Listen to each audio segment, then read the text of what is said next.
it well, and Charlie Capsella, what a play! Here's a line drive out to center field. It's a grand slam! Going back is Shaw. He is going to get there. What a catch! And he's going to hop over the fence while doing it. What a coming home is Morales to throw on a double hop. Is it in time? It is in time! Here's a rocket. Deep left field. Does this have a chance to go? It is gone! Go ahead, homer. Tyler Wilkins on the first pitch. Play called for a back on the 14th, and there's number 100. Stephen Devaney with a line drive to left. He's 2 for 2. And with triple digits for number 1 as difference. And here's a ground ball shooting through the left side. And Kingsway has won the Ralph Shaw opener. Here we go. Fly ball deep left center field. And it is gone. Grand slam. Scott Lynch, grand slam. Is the man of the hour. There's a ground ball that's going to go into center field. It's going to be picked up, and it's going to be booted. Here comes the runner to the plate, and Pittman has won it in extras. Walk-off single, Jude Engstrom. Bases loaded. 2 outs. Just like they drew it up in Hollywood. Caladros, the 3-2. Swing and a miss! And the Audubon Green Wave have upset the Kingsway Dragons in the Ralph Shaw Classic.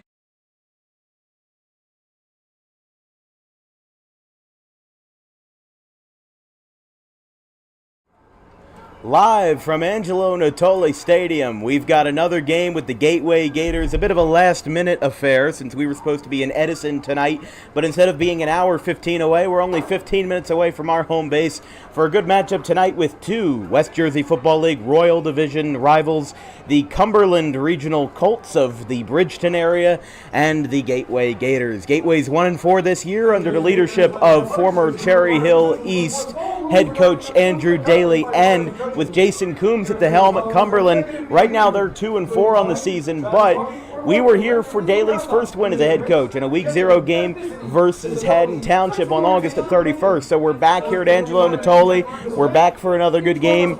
Vince, these 2 teams are kind of in a position where they either win big or they lose big. So this is going to maybe cancel things out. Maybe we have a good game tonight, and I hope we have a good game tonight because a lot of things bring good omens to Gateway. But we are actually going to take a quick break. We're going to keep it here. We're going to go back to the field for the performance of our national anthem.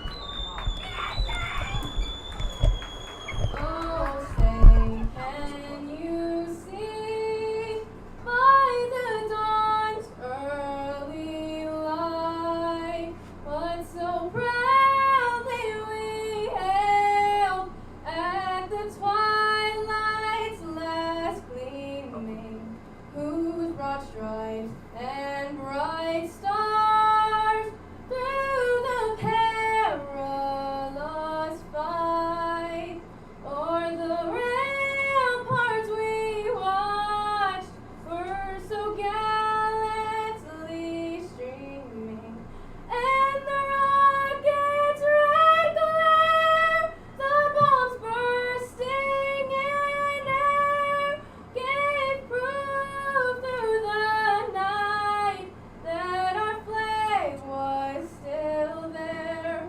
Oh, say does that star-spangled banner yet wave o'er the land of the free and the home of the brave. Gateway Regional High School freshman Shay Wallace. All right, a wonderful national anthem performance by Shay Wallace, but let's talk about the game at hand. Cumberland and Gateway. Gateway won the toss. As we said, these are 2 teams that are, maybe in a little bit of transition. Coombs in his 3rd season at Cumberland, Andrew Daly in his 1st. And as we said, these teams either win big or lose big. It might cancel out tonight. We might have a good game. Mark Narducci's on hand here in this one. But, you had Gateway winning this one. How are you looking at this one tonight? I mean, right now I'm looking at, I think it will be a tight game unless something happens where a big play happens. Then I think it gives a good chance for one team to pull away. But if you look at a lot of these teams' past games, there's been some blowouts. There's been some tight games. So it's really one of those games you're going into it, you really don't know what to expect. But I picked Gateway thinking that, hey, they're at home in front of their home crowd. This game matters big time. So this is something where, it's a situation of a must-win. The season hasn't gone exactly the way they wanted, but this is definitely a way. Get momentum going your way. Get a win at home here and see what they can do. Well, we'll see what they can do indeed. Gateway is going to kick this one away. Here to start the ball game versus the Cumberland Colts. It's taken in. It's dropped inside the 25, and Cumberland's going to get down to start this one. Darian Johnson returns the kickoff. So Darian Johnson, number 24, gets the kickoff, and we are underway at Angelo Natoli Stadium. I'm Dan Wilkins, here with my producer Vincent Vogt, here at the beautiful Gateway Regional Turf. It is a bit of a brisk night here in Gateway, but not too bad as what we've seen from the last couple of days. It's 72 degrees, wind blowing east to the southeast at 5 miles per hour, pretty high humidity. And for tomorrow's game with Paulsboro and Salem, it's going to be a 70% chance of rain, but hopefully the grass stays dry enough to where we can have a good game in Salem.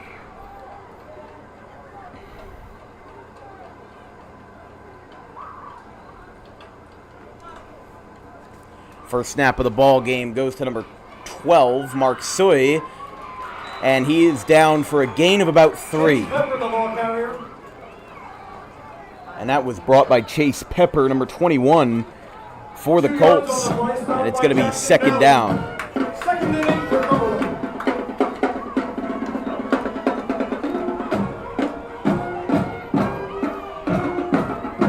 But Mark Sui, the junior quarterback for the Colts, 6 foot, 170 pounds. Trying to make a good impression here on the Gateway crowd early for the Colts. A game that they won last year versus Gateway around this time last year, 20-8 in favor of the Colts. Here comes a good run from number 3, K.O. Woodard, and he's going to have enough for what should be a first down.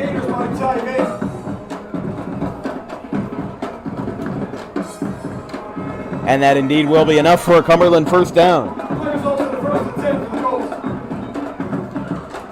First and 10 from their own 38 here at Angelo Natoli Stadium. Crowds rocking, fans still filing in here on this beautiful Friday night. Soy in the shotgun. Drops back to pass. He's going to roll out to the right. He's going to let a liner fly. It is bobbled by Chase Pepper. He peppered the ball, and it's going to end up quite flat. It's out of play. Second down. That was a good strategy call by Soy right there. He rolls out to the right. He sees that receiver. He wasn't quite open, but Pepper was so close to catching the ball, he might as well have been open. But, that was both, let's say, kind of a mano-a-mano play. A good strategy call by Cumberland to try to roll out to the right and get some easy yards, but it was good coverage by Gateway to, kind of keep everybody accountable. That's exactly what they did to break up the pass. Handoff from Soy up the middle to Woodard. He's going to get a couple of yards at the 45, and he's going to be down for third down. It's going to be a couple yards short here. Stop made for the Gators by Dylan Druitt.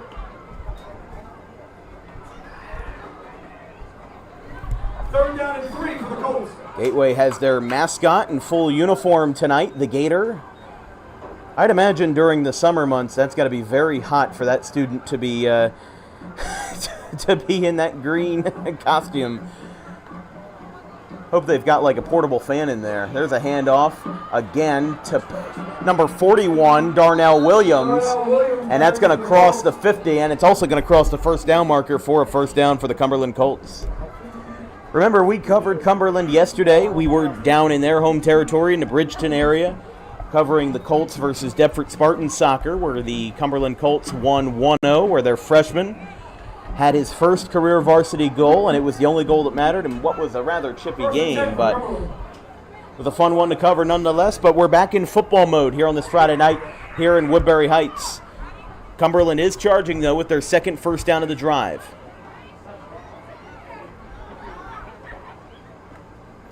Soy is going to roll out going back. He makes the catch, pass to Mark Crowder, and that's going to get him all the way to the 30. That's going to be another first down for Cumberland. You know what we say in this industry is slowly but surely. They're making ground. They're making tons of ground.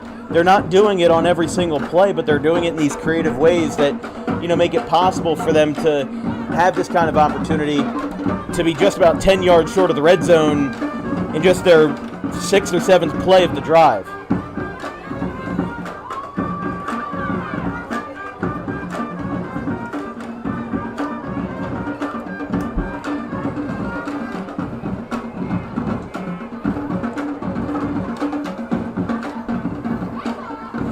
Soy in the shotgun.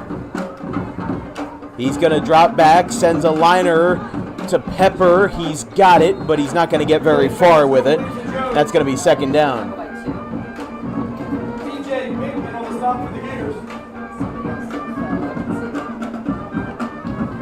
For the student section tonight, to celebrate Breast Cancer Awareness Month, it's a pink out for the Gateway student section. You can see a lot of those fans dressed in pink, even the cheerleaders as well. But even our game notes from the AD, Mike DeChico, who does an excellent job on these, by the way, a good 13, 14 full-color pages. You don't see anything like it, really, in South Jersey when it comes to preparedness for a game. As here comes a low snap, liner over the middle, a big hit, and a late flag coming in the back.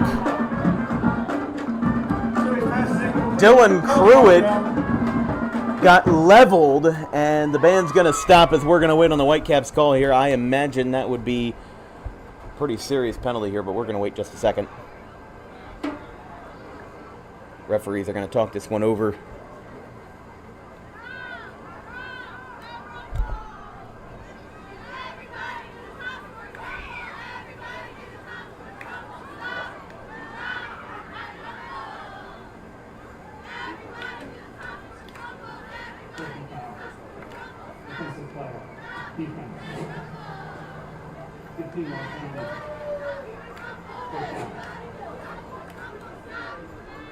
They've even got the refs mic'd up over here too, but that's going to be a personal foul. Hit the fastest player. Yeah. And it, correct, was against Cumberland? Oh, my apologies, my apologies. I was wondering why they weren't backing it up. I couldn't tell right away. Was trying to keep an eye on the referee. My apologies, folks. Here's a handoff to Williams. Darnell Williams, he's getting a couple more pushing him. He's going to get inside the 5. But that personal foul against Gateway is really, really going to help the Colts here. But even if the Colts score early, they've got 7:48 in the first quarter. Gateway will still have plenty of time to score. So we're going to try it again. And there's going to be a flag. That's going to be a false start on the Colts.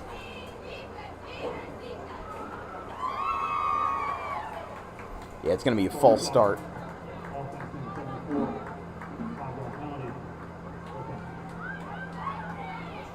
But what they've been able to do to innovate with the technology, ref up the mics, you don't see that at many places. I've seen more and more places do it, but there's few places who can get it right. And I think, with these 14 pages, full-color game notes, refed up mics, and some of the best atmospheres in South Jersey, you don't get much better than that. Here comes a handoff to the left side. Charging in is Kiel Woodard, and it is a touchdown, Colts.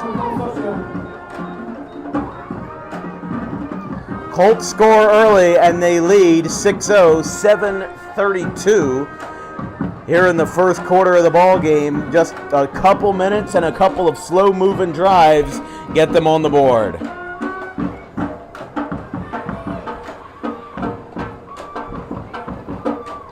Soy, the quarterback, is going to try to be the the X factor in all ways. Going for the extra point, a low flyer, and it's good.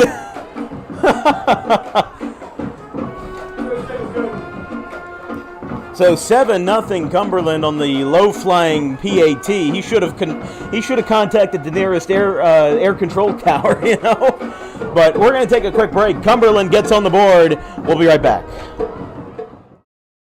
Tommy D's Home Design Center has opened a second location on Creek Road in Belmar, operating in Philadelphia for over 25 years and now expanding into South Jersey. Tommy D's is the place to go for kitchen cabinets, countertops, and cabinet accessories, heavily discounted compared to big box retailers. Stop in, take a seat, and watch as our experienced kitchen designer makes the kitchen of your dreams right in front of you. Tommy D's is the best in the business for quality kitchen countertops and cabinets that fit all budgets.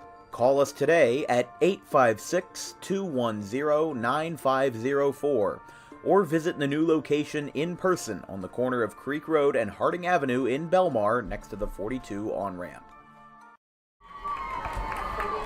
7:32 here in quarter number one, and Cumberland gets on the board at 7-0.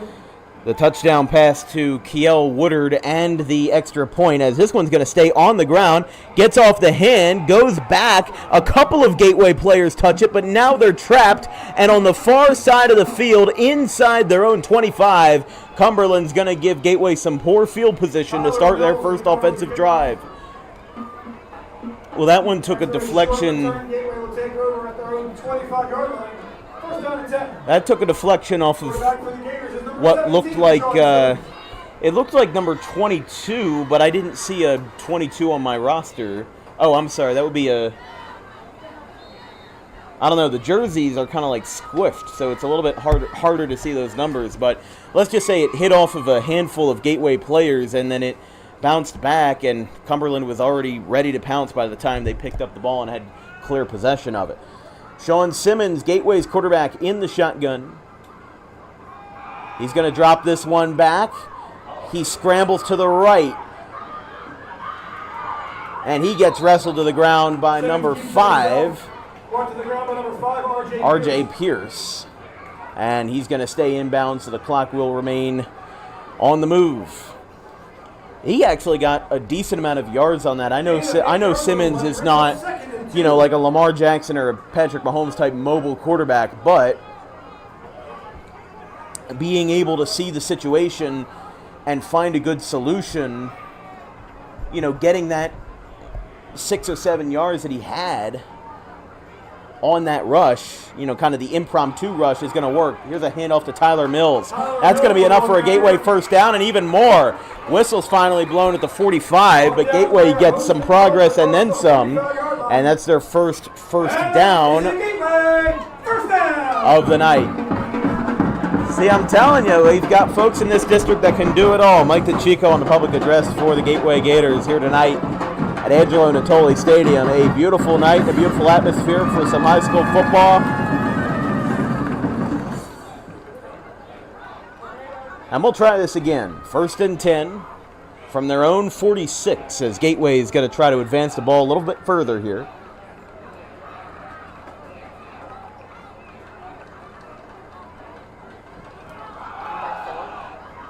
Mills, still on his feet, now gets wrestled to the ground for about a gain of 2. Gain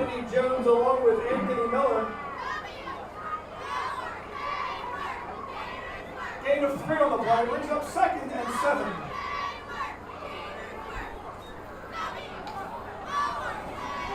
About 5.5 minutes from the 49. Somebody dropped a towel on the line of scrimmage, and it's still on the field.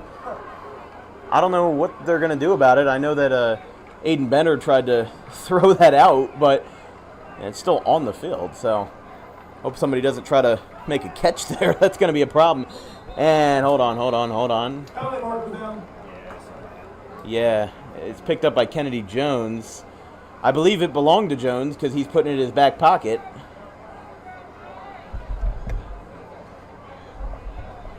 I don't know.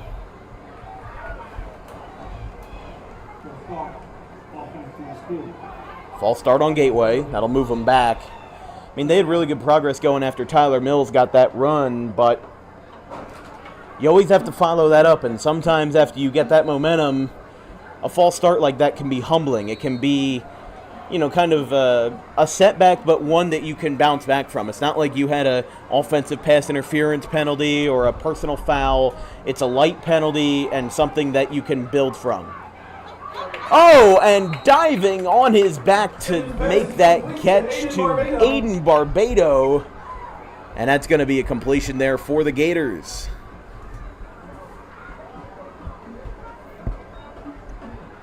He was kind of like falling backwards to make that play, and those are the kind of acrobatics that can win ball games if you're going to put yourself out on the line and make those catches. I mean, there really wasn't anybody around him. The clock's going to keep rolling at 4:40 now.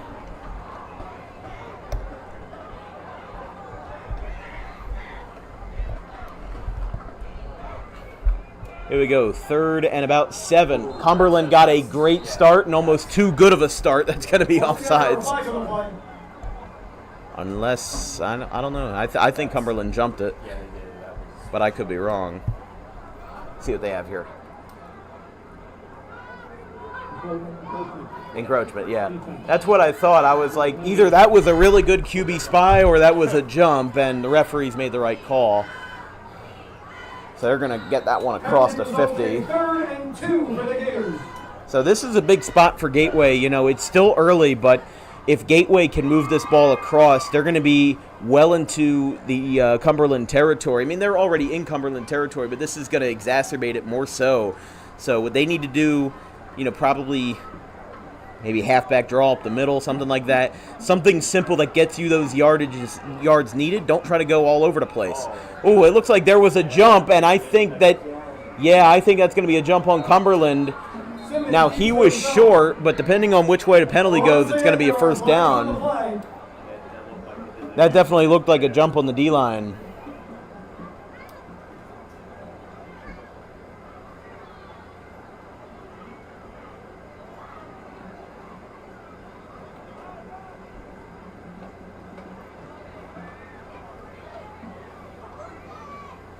See what they call.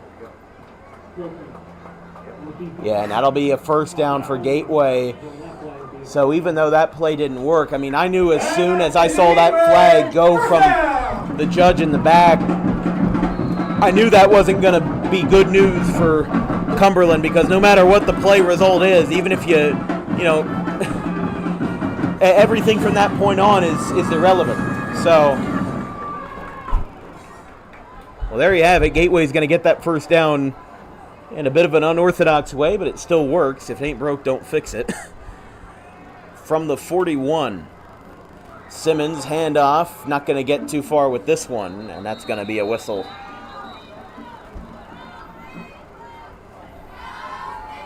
For Gateway, the rest of their schedule this year, they've got another home game on October the 13th versus Pittman, and then they close out the season at Lower Cape May at noon on October the 20th. And then they actually close out the season more informally with that traditional Thanksgiving game between Gateway and Woodbury. But it's held the day before Thanksgiving, which is a Wednesday night. 5:30 p.m. start time this year. And we've got another flag. It's Flagpalooza here in Gateway. See what they got.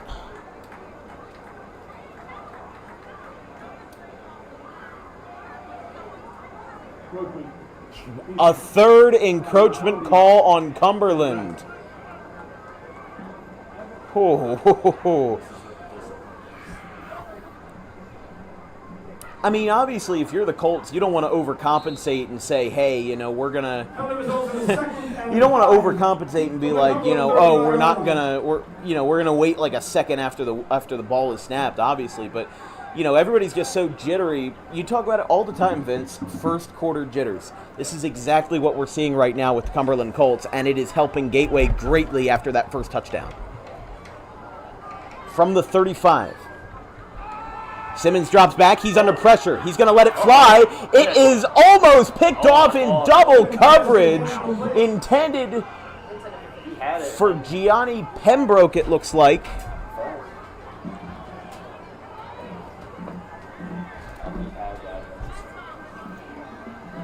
Or, excuse me, no, that would be number 15, who is not on my roster. There's no number 15 on my roster, so.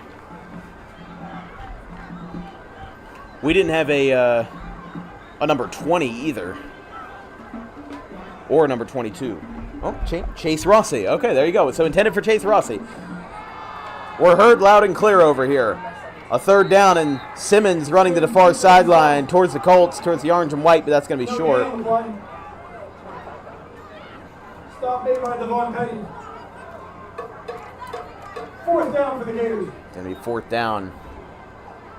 Looks like Simmons is going to stay on the field, so do you think it's wise to go for it? First quarter? I mean, right now, right now it seems like Cumberland's, they are jittery as all get out. You really need to take that to your advantage. Penalties. You got to take it to your advantage. But I think they're in the right way, doing it right there. We'll see. Because if they can convert, which they've done it before, see what they can do. Simmons lines a pass. It is caught, and he's going to fall just ahead of the marker. So number 2, DJ And Bink. DJ Bink is going to have enough for a Gateway first down. And is it a Gateway? First down.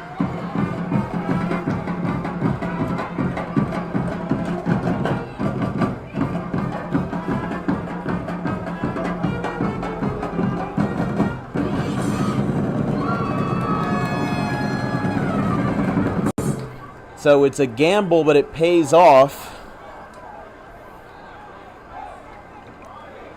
And from the 30, Simmons is going to line up in the I form again. Hand off to Tyler Mills, and he's going to be taken by a swarm of orange and white for second down. By the way, for our Tommy D's home improvement game picks of the day, Vincent and I, Vincent said Gateway, Chris Baker, Brian Tortella, and myself said the Cumberland Colts, but I went further and said that it was going to be a one-score game. So, could go either way. Remember the last time these two played each other? It was 20-8 in favor of the Colts, but these two teams are very different this year than they were in years prior. So here we go. Simmons way out of the comfort zone, way out of the pocket. Ball is dropped. That was a close call right there, intended for Aiden Bender. 3rd and 11.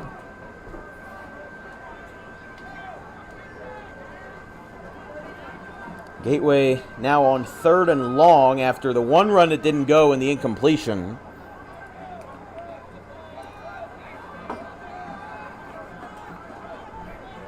.27 seconds left on the clock. Their clock doesn't round, or it rounds and doesn't have the exact, so our clock may be a little bit off. Timeout called by the Gators. They've got under 30 seconds left in the first quarter, but Gateway is charging slowly but oh so surely. It's 7-0. We'll take a quick break.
Less than 30 seconds left in the first quarter.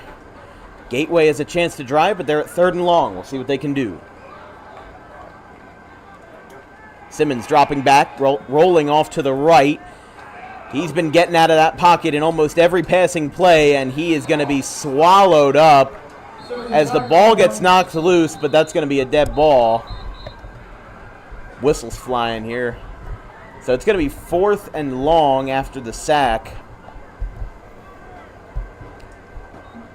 And they're actually going to let the clock run. At the end of the first quarter. So it'll be end of the first quarter, 7-0 in favor of Cumberland. We'll take a quick break, one more, and we'll be back from the other side of the field as Cumberland's going to take this one over. Tommy D's Home Design. Garden State Pet Center is an independently owned full-service pet store. Our specialty is promoting companionship between people and animals by providing the healthiest product choices available, including all-natural foods, supplements that support and relieve health issues, and innovative products for pet parents. Our goal is to provide our customers with a relaxing environment, and while we're not striving to be the biggest store on the East Coast, we're striving to be the best. No other pet store will make you feel at home like we do. At Garden State Pet Center, we view pets as members of the family. We don't believe in fast, high-pressure sales, but instead matching up the right pet with the right owners, as you are making a lifelong commitment. Together with our team members, we would like your visit to our store to be both enjoyable and educational. Simply drop in and take a look around. View the birds, reptiles, small animals, toys, food, cages, and miscellaneous items. Learn of the services we have to offer and decide for yourself if this is the store you'd like to call your home away from home. Victor Santucci, owner of Garden State Pet Center. Visit us today at 226 South Whitehorse Pike in Audubon, New Jersey. We're open 7 days a week for all of your pets' needs. Cumberland leads 7-0 over the Gateway Gators here in the start of the second quarter here from Angelo Natoli Stadium as we get ready to go. This broadcast is brought to you by Garden State Pet Center, the place to be for all things pet related, including the healthiest food, product choices available, toys, cages, accessories, and more. Visit in person today on the 200 block of Whitehorse Pike in Audubon, 7 days a week, or visit online anytime at exoticpetsnj.com. Still waiting on my pet bearded dragon. 4th and long, Gateway's going to go for it. Ride or die, right? Simmons in trouble, and he's going to get sacked for a turnover on downs. Well, remember, I think a lot of casual fans, they sometimes ask me, they say, why the heck would you go for it on 4th and 10? But you have to remember, this is not the NFL, this is not college. Not every team has even a rostered kicker. Sometimes some offensive linemen have to do the kickoff. Sometimes, the quarterback has to do the punting and the PATs, if they even go for it. Like Willingboro goes for 2 almost every single time when they score a touchdown, if not every single time. Like where I come from in Audubon, we're very lucky to have a very good kicker. Unfortunately, he's injured right now, but Logan Gilbert, he's a very good place kicker. But not every team has that luxury, and sometimes they have to go, to the deep depths of the roster to find somebody, so it's not worth trying to kick a 40-yard field goal when you're probably not going to make it. Here's the handoff. He pitched it back and got it out with Yartavian Knock on the carry.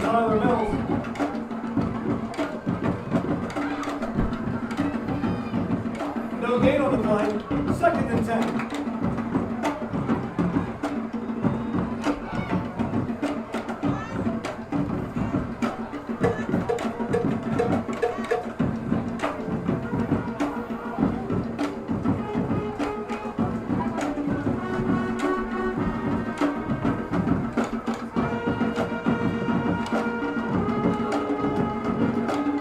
Here comes the handoff up the middle.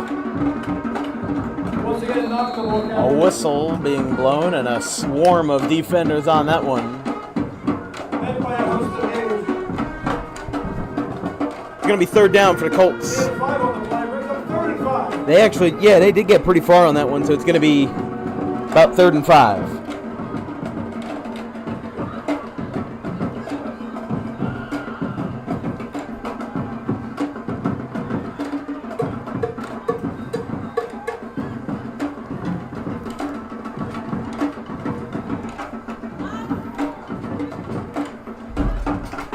Soy dropping back. He gets swallowed up by a host of blue and white. That's going to bring up 4th down. Well, that's kind of like a bit of a redemption drive to force a 3 and out for Cumberland because, or I should say it's a redemption for Gateway because they got real close. They were driving really well on their first offensive drive but just couldn't put all the pieces together.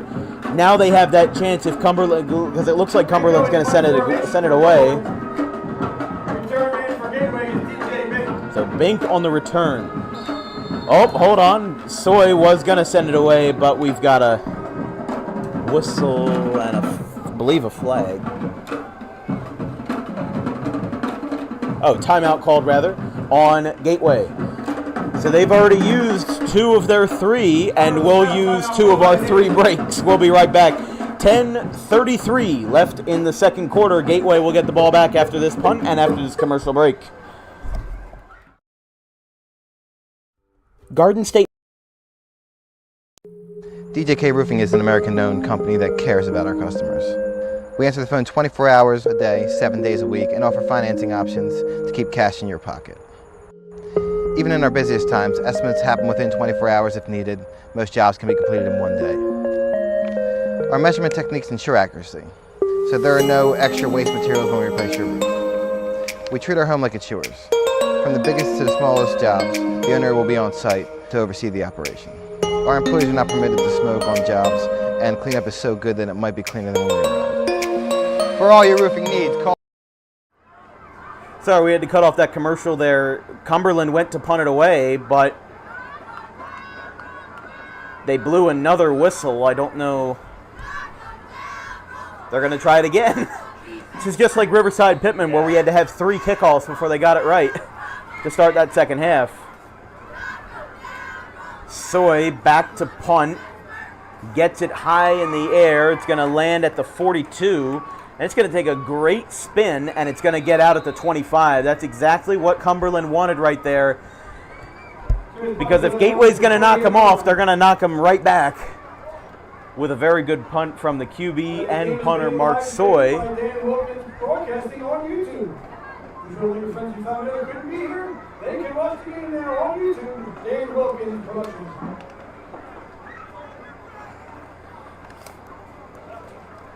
If you're just joining us here in the second quarter on Dan Wilkins Broadcasting, it's going to be 7-0 in favor of the Cumberland Colts. It's a good one here in Gateway. If you're just joining us,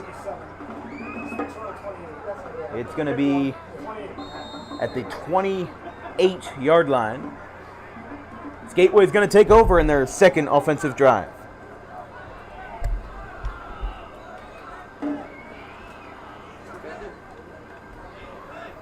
Simmons in the shotgun again. We'll see what they can get here on this second drive, as Simmons is going to take it himself, but he's not going to get anywhere with it. And in fact, it's going to be a loss. It's going to be a loss of maybe 5 or so.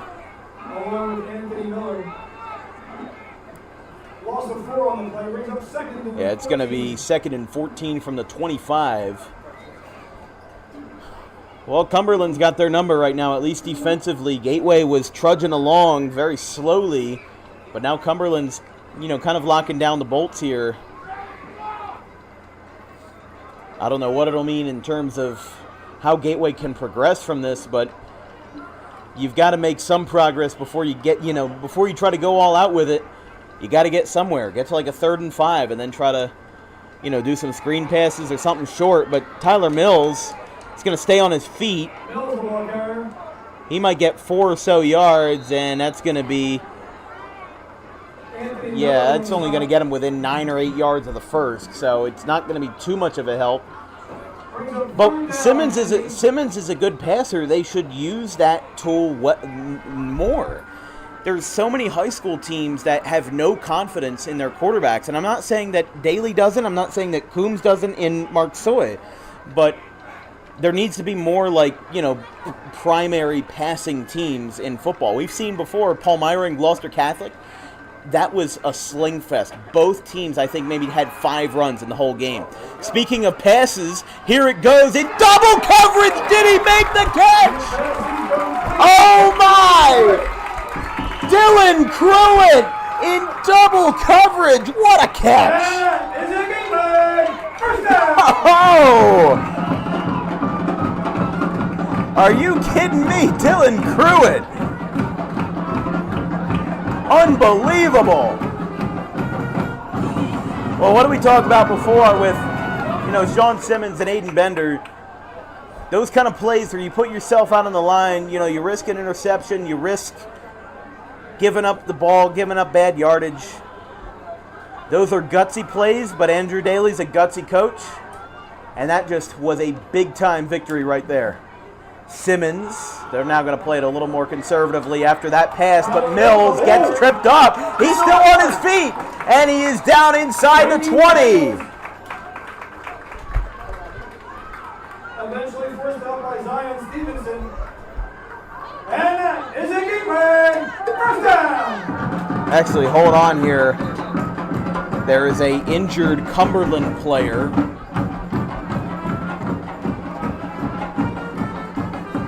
Jason Coombs coming out.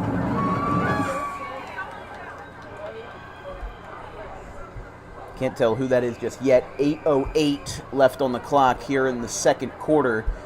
Gateway has been driving hard after that great catch by Dylan Pruitt and also a really beneficial run by Tyler Mills, but now Jason Coombs is attending to a injured Cumberland player. Athletic trainer Chris Metzger is out there as well.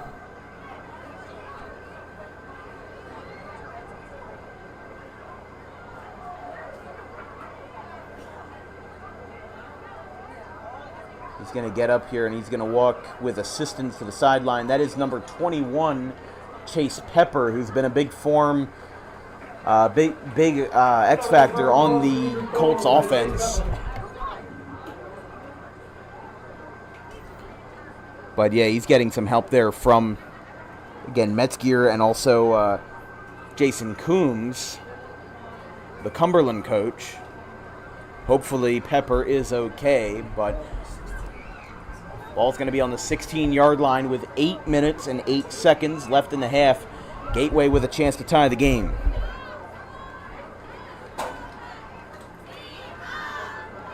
First and 10 from the 16-yard line.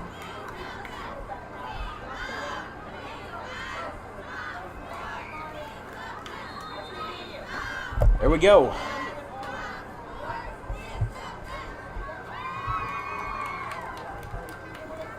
Simmons going to drop it back to Mills. Oh, he gets leveled from below the waistline. Brought down by Deshaun McLemore. McLemore on the tackle. It's going to be second down. You're watching coverage of Cumberland Colts and the Gateway Gators on Dan Wilkins Broadcasting. If you have any questions about today's broadcast, drop me a line at thedanwilkinsshow@gmail.com. We're also looking for sponsorships. If you are a small business owner and you want to get your business on the air in front of over 50,000 annual viewers, send me an email or a text at 856-912-1302 and let's talk. Standard sponsorship deals go for as little as $150, and we can film your commercial for $250, which includes the existing advertisement. So think of $100 for a commercial. We offer good rates and good advertisement here on DWB. We'd love to have you on board.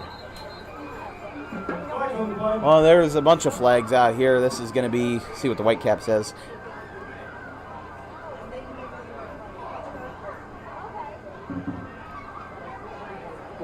False start. Yeah, that's not going to help them. They were already back a decent amount after Mills didn't get too far. Now they're really going to be in trouble.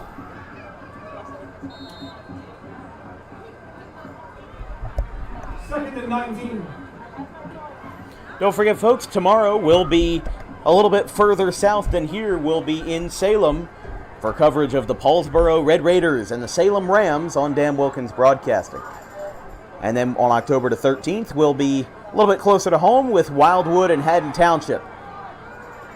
Oh, that one is, a late hit, and now a flag's going to come in for number 55, Malachi McCoy. I think that might have been that's pretty rough right there. And I think that's going to be a personal foul on Cumberland. Gateway wanted the flag, and they got it. Rightfully so. I mean, that was the ball wasn't in his hands, and that was just a, leading with his shoulder kind of hit right there. Yeah.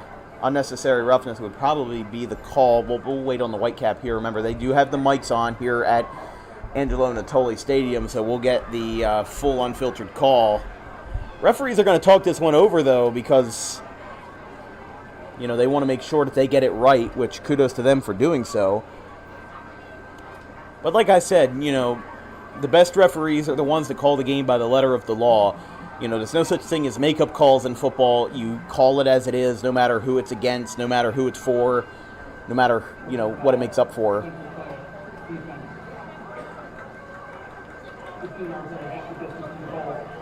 Yeah, so personal foul on Cumberland's number 55, Malachi McCoy.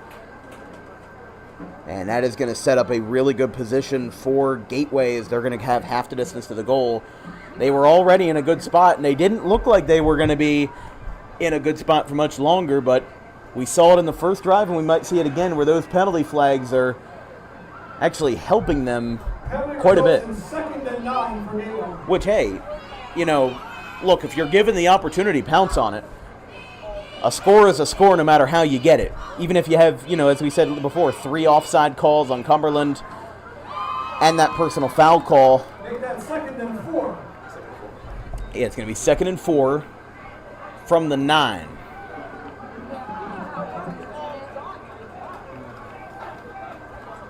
Simmons gets ready, hands it off to Chase Rossi, the ball Rossi. He's still on his feet, and that's going to be short.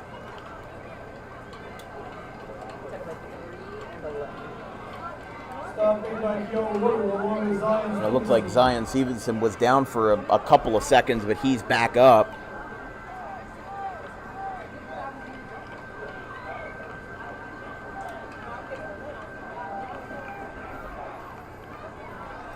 .6:11 left in the half. It's going to be... And that is a Gateway first down. First and goal for the Gators. Simmons getting ready to go. Gateway as close as they've ever been to the end zone tonight. Simmons, he's going to take it himself. He crosses him up. He's got an open field. It is a touchdown, Gateway! Gators get on the board here midway through the second quarter, and it's 7-6.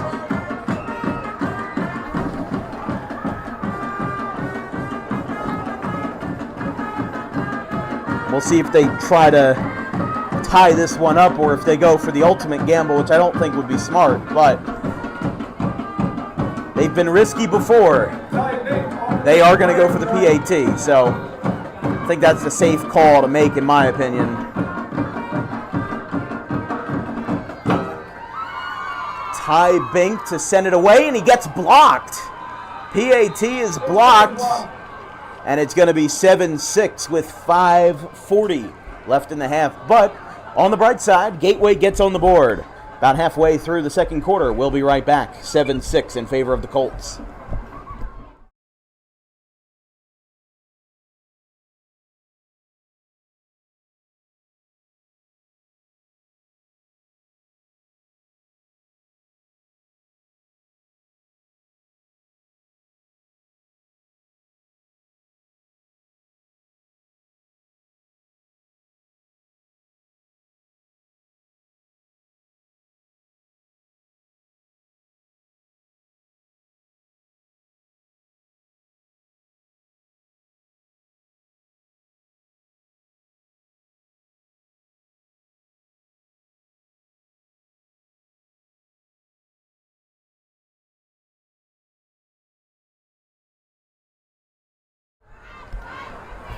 Gateway gets on the board. Some out-of-town scores at the half. Collingswood and Audubon are tied at 7. Northern Burlington leads PVI, or rather, PVI leads Northern Burlington 14-3 in the second quarter. Atlantic City leads Bridgeton 12-0 after 1. Washington Township leads Winslow 14-0 in the second quarter. Holy Spirit leads Vineland 24-0 in the third. There goes the long drive. That's going to be taken in inside the 10. Darian Johnson returns. And Darian Johnson doesn't get too far with that one. It's going to be inside the 25 for Cumberland to take that one over. So Rossi on the tackle. Middletown North leads 10-0 over Lacey. And as we said at the half, Washington Township leads Winslow. First down and 10 from their own 25-yard line. Wildwood and Kip Cooper Norcross are tied 6-6 at the half. Rancocas Valley leads Del Rand 20-14 at the half.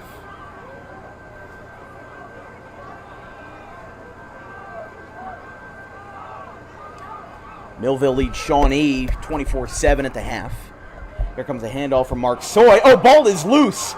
Ball is still not in anyone's possession. Cumberland, look at the O-lineman go. Look at this. Oh, my. The same player who got the personal foul earlier in the ball game, Malachi McCoy. He recreated what that Patriots player did about 10 years ago on Sunday Night Football. The offensive lineman gets the first down and then some. That's unbelievable. Yeah, he's there's McCoy. He's getting subbed out. I think he's going to get a swig of Gatorade from the sideline. That's awesome. He's getting mobbed by his teammates over there. Oh, my gosh.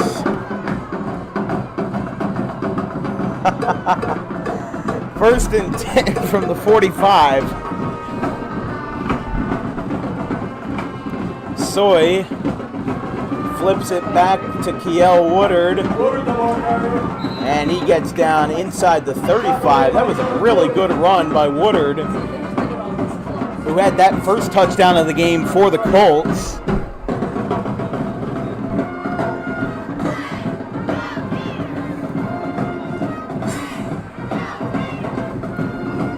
Woodbury leads Woodstown 7-0 at the end of the first quarter. Willingboro leads Pennsauken 14-13 at the half. Hamilton leads Timber Creek 7-0 at the half. Soy, handoff. Up the middle, that's going to be, I think, enough for a first. And indeed, yeah, it's going to be enough for a Cumberland first down.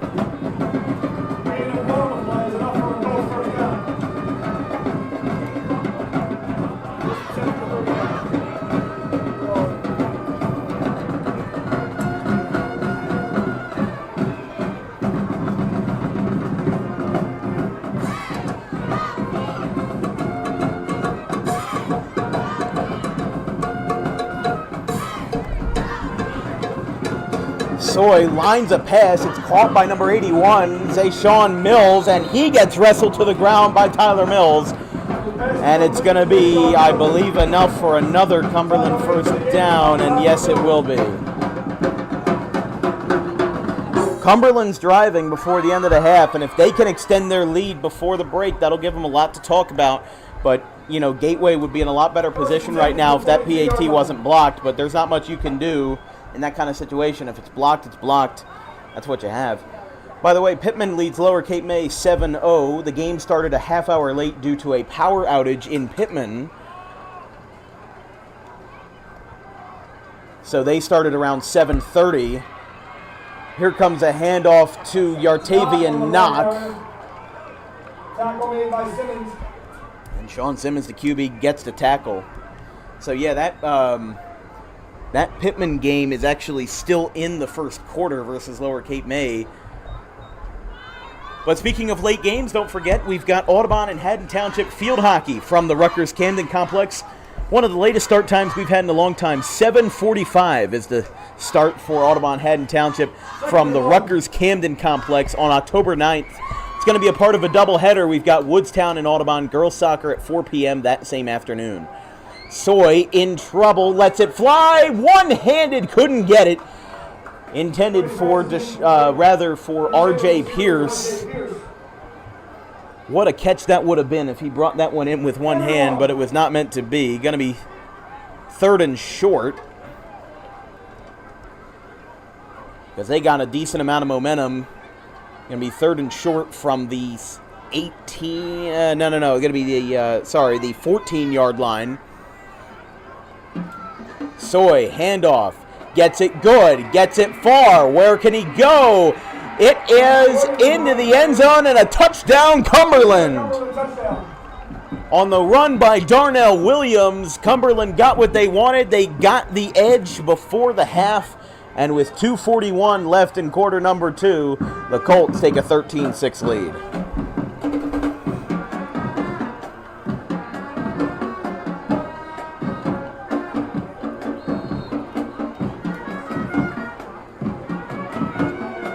Looks like they're going to go for 2 to try to make it a 9-point game. Would be 15-6. Flip back to the right. Oh, slipping. But no, I think his knee was down. It's going to be no good. Yeah, Yartavian Knock. He seemed like he slipped a little bit in that turf, and his knee went down. He got back up, but that's not what matters. It's a moot point, so...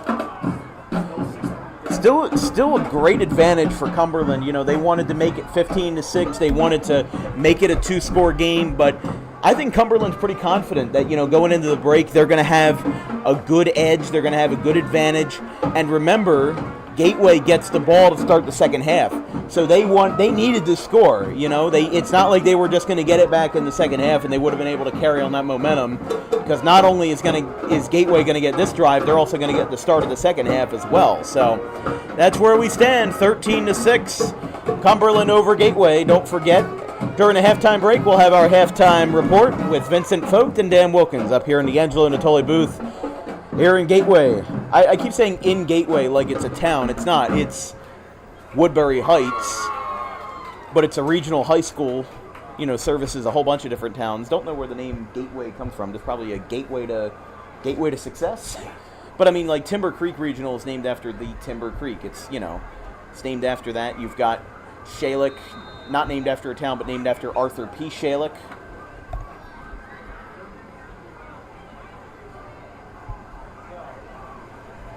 That one's kept on the ground, and trapping it will be Aiden Bender. Covered by Aiden Bender.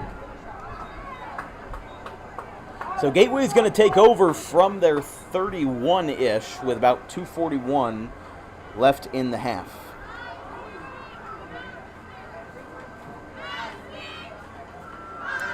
I'd like to make a correction. The Lower Cape May and Pittman game did not have a power outage, but they did have lighting issues. The lights did not turn on before the ball game, 5 minutes past kickoff, and there were no lights. Thanks to Bill Evans of NJ.com for reporting on that, but they did get underway.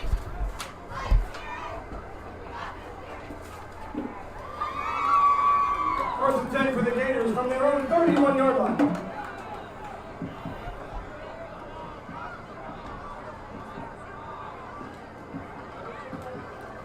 Here comes a handoff up the middle to Mills, and he gets hit from the back. And there he is again, Malachi McCoy. He just keeps showing up in every single play tonight. Malachi McCoy gets a personal foul against him, gets, not just that, gets a first down all on his own, and also makes a couple great tackles from the right guard position. This guy's awesome. He is awesome. I love Malachi. Here comes a line drive pass. It is caught. Yes, it's caught by DJ Bink. And now with 2:05 left, it's going to be at the 40. But I like that Simmons is getting a little more comfortable with passing. It seemed like in the first half, they were just a little bit, I don't want to say scared, but more just conservative with throwing the ball. But with 2 minutes left in the half, you've got to throw the ball. You're down by 7. You're down 13-6. You've got to let it fly. You know, if there's a desperation play and you're at the 50, then that's your fault. You know, you got to make those short passes, and especially on third and short here, they're not going to get anywhere. Double trouble by number 5 and number 55, Pierce and Malachi McCoy. And that's going to set up fourth down. They were getting real close, too. They were getting to, you know, 3rd and 2, 3rd and 3-ish, and Fourth down and 6. Gateway keeps getting these great opportunities, but when it really comes to the, you know, the penultimate, there we go, there's the word, the penultimate plays of the drive, it's just not working. Hold on now, we've got a timeout call by Cumberland. Gateway still has 1. Cumberland has 2 left on the first half. We'll take a quick break. Cumberland leads 13-6 with 1 minute and 29 seconds left in the first half.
Fourth and mid-range, 90 seconds left in the half. They're going to punt this one away for DJ Bink.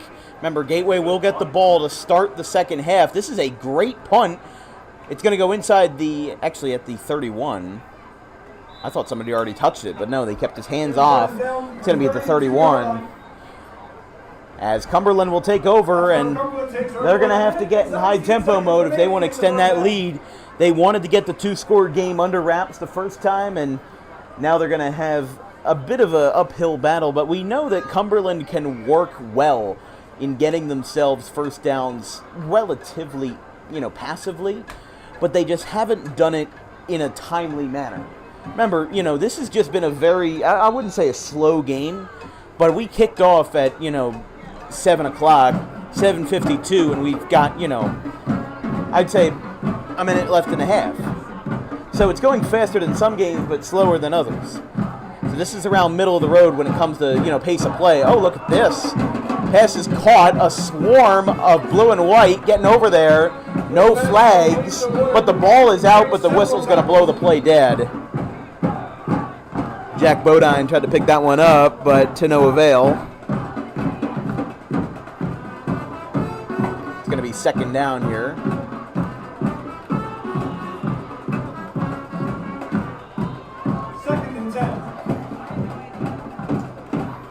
Second and 10. Soy hands it off, but we've got flags.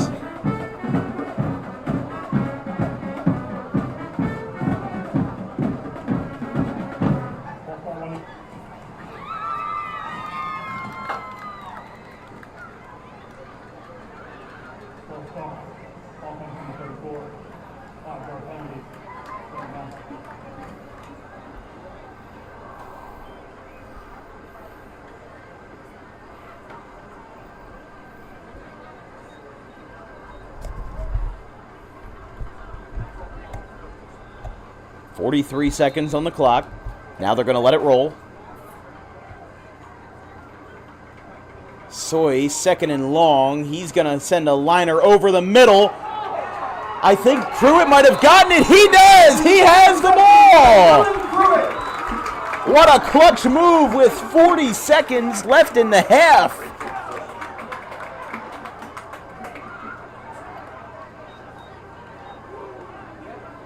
I mean, Cumberland wanted to drive that ball, and they wanted a do-over after failing that two-point conversion.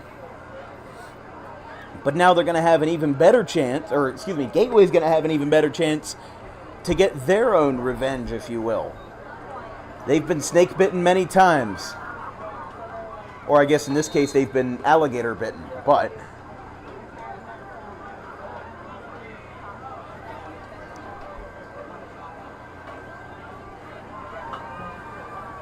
first down and 10. QB lined up at the center of the Gators logo. It's a line drive. It's going to be caught by Bender. And that's perfect. Gateway's got one time.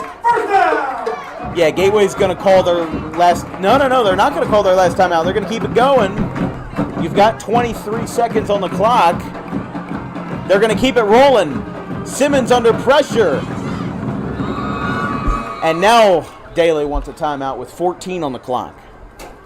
So timeout called by Gateway.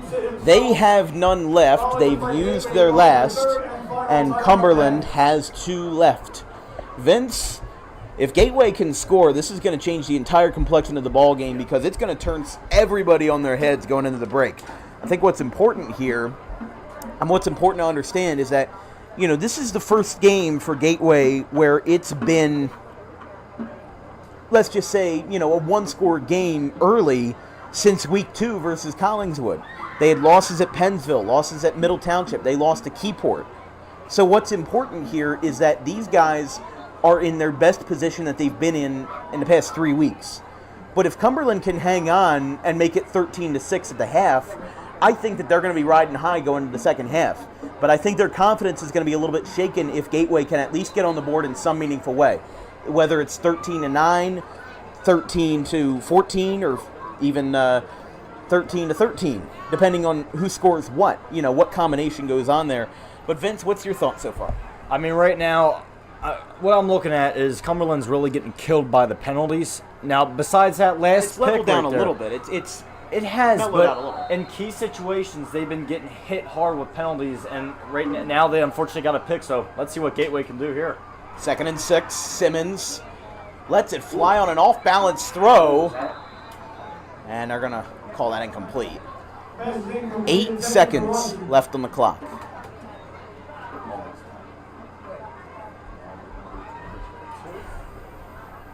Big also in the area. 3rd down for Gateway. It's going to be 3rd down. They're going to have, remember, they don't have any timeouts left.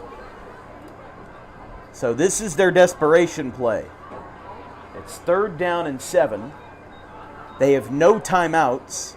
So if you're not, if you don't have the confidence that Simmons is going to reach the end zone, you have to hug the sidelines. Get Dylan Pruitt out there, get DJ Bink, get them on the sidelines, and get the clock stopped as soon as possible. Desperation time. They've got 1 play left. Simmons lets it fly to nobody, and it's out of play.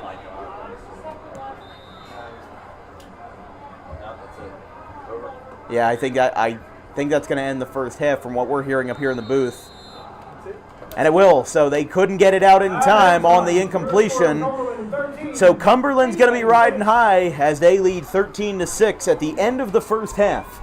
We're going to take a 10-minute break or so. We'll be back with more West Jersey Royal Division football as the Colts lead by 7 at the break. I'm Dan Wilkins here with Vincent Vogt.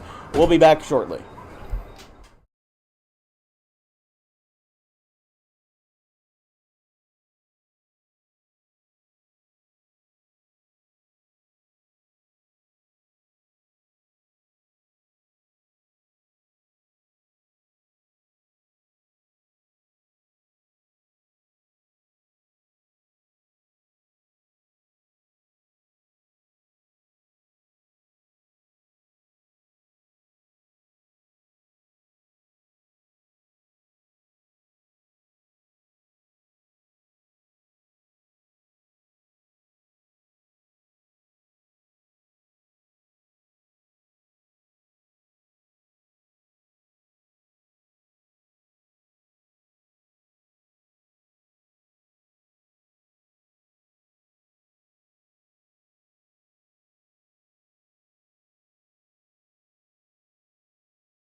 Tommy D's Home Design Center has opened a second location on Creek Road in Belmar, operating in Philadelphia for over 25 years and now expanding into South Jersey. Tommy D's is the place to go for kitchen cabinets, countertops, and cabinet accessories, heavily discounted compared to big box retailers. Stop in, take a seat, and watch as our experienced kitchen designer makes the kitchen of your dreams right in front of you. Tommy D's is the best in the business for quality kitchen countertops and cabinets that fit all budgets.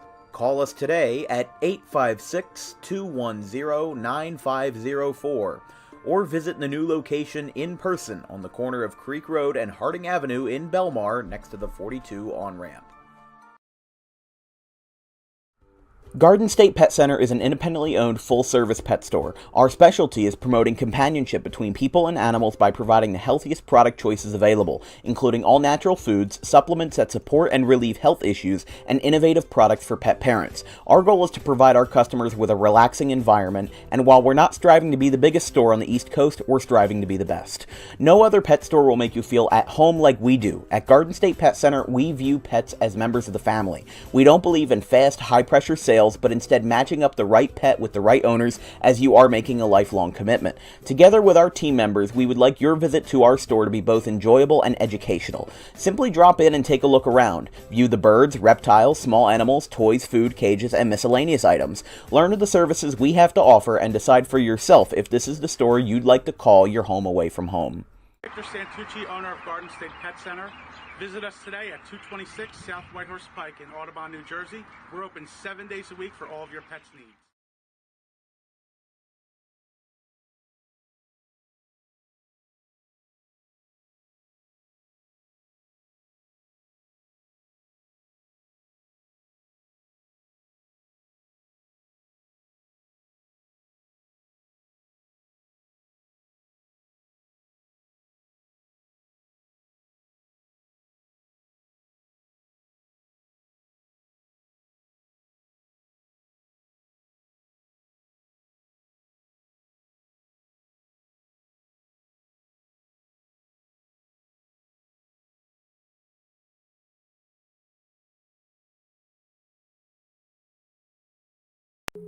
DJK Roofing is an American-known company that cares about our customers.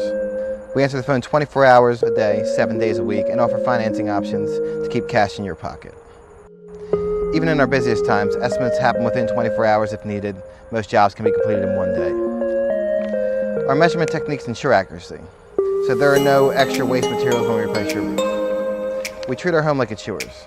From the biggest to the smallest jobs, the owner will be on site to oversee the operation. Our employees are not permitted to smoke on jobs, and cleanup is so good that it might be cleaner than when we arrive. For all your roofing needs, call DJK Roofing now.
Here from Angelo Natoli Stadium, it's 13-6 Cumberland after 24 minutes. We've still got 24 to play.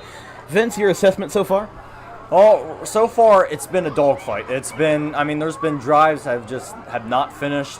And it's to the point where I really think Cumberland, if they really bear down, I mean, they got the lead, they did the correct thing getting into the half, except that one pick around midfield here. Right. But, I mean, looking at them, the penalties, especially in the first, now that could be because of the beginning of the game, but it seemed to lead on still going into their second drive and third drive.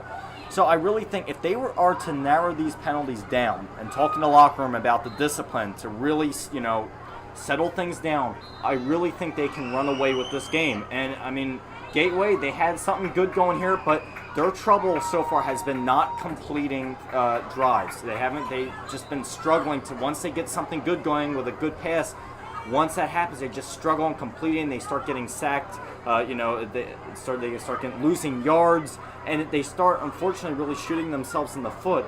So it's to the point where, it's been a good game. Right. But you start looking at it in terms of the penalties and, in terms of Gateway not being able to quite finish things, it leads you to a point where, it leaves you in a situation where there's a lot of ifs. Oh, if this didn't happen, this team would be here. Or if this didn't happen, this would be the... You can't really go by that. So this game has been very even. And, I mean, right now, as we go into the second half, it really will be who comes out the most disciplined and who comes out with knowing what they're about to do. Once they get a drive going, they have an idea of what they want to do, and their ability to complete drives is the main thing. And especially for Gateway, if they want to come back and tie this game, they really need to look on completing their drives. And, really, sometimes it takes to be very aggressive in certain situations. So we'll see what they can do in this next half. Well, I mean, Vince, one of the things that's important about completing those drives is, as you were talking about, yes, it's been even at some points, but it's been very uneven at some points, in my opinion. Cumberland's had full control over Gateway at some points, and then there's some points where Gateway has had full control over Cumberland. So it's been back and forth. So, yes, it's been even in that way, but that's layers on layers and layers of discrepancies right there. So, what's important for Gateway is I think they need to pass the ball more. They've seen that passing the ball is proven to work for the Gators. They've made it work. So why not keep doing it? I understand that DJ Bink and Tyler Mills and Dylan Pruitt, Aiden Bender, all those guys in backfield are great backs, great halfbacks. But you got to use them. You've got to use them in the screen. You've got to use them on short passes. Again, Pruitt, Bender, Barbato, Chase Rossi. These are guys that are important to the team. So they should be using them more. Don't go for short runs, especially if you're down in your side of the territory. You need to get the ball out. Cumberland hasn't been great on the pass defense, and I think we've seen that a lot tonight.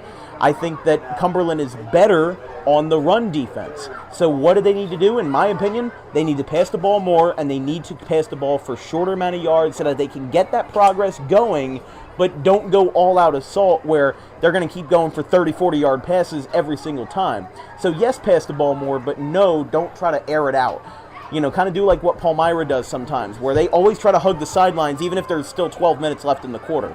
That's where I think that these two teams stand, but remember, these two teams have below 500 records this year. Cumberland's 2-4, Gateway's 1-4. So somebody's going to come out a little bit better than the other. And this game right now is showing that one team is coming out a little bit better than the other. We'll see if the momentum can change. Here from Angelo Natoli Stadium, we'll bring your attention back to the action here in Gateway at Woodbury Heights. The Gateway of South Jersey over here. We've got 13-6 in favor of the Cumberland Colts. Gateway had one touchdown in the second quarter. Cumberland got the scoring started early. They were dominant to start, but neither team has been able to control the ball game and its movements ever since the second quarter. This is going to be sent away by number 42, Michael Genko.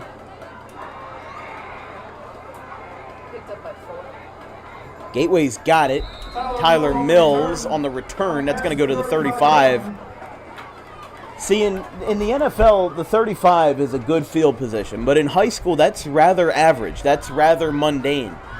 But part of that's just because of how good kick returners are in high school football. Again, There's not a lot of kickers in high school football who can bring the ball from the 40 and force a touchback.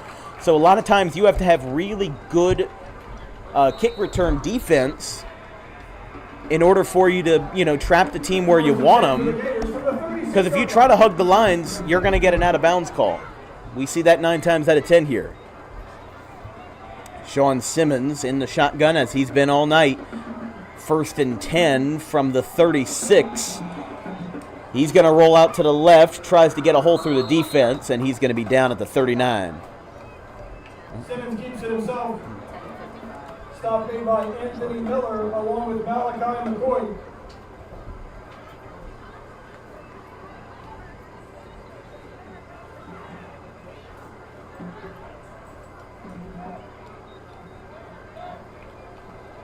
Second down and 6. 2nd and 6 from the 39.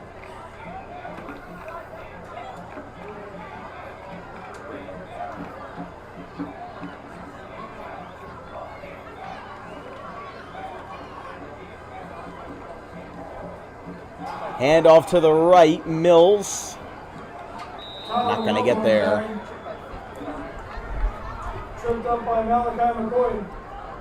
This broadcast is brought to you by DJK Roofing, South Jersey's #1 roofing supplier with over 200 5-star reviews on the web. Get a free quote today at 856-778-3900. Financing options are available. Just ask for Carmine.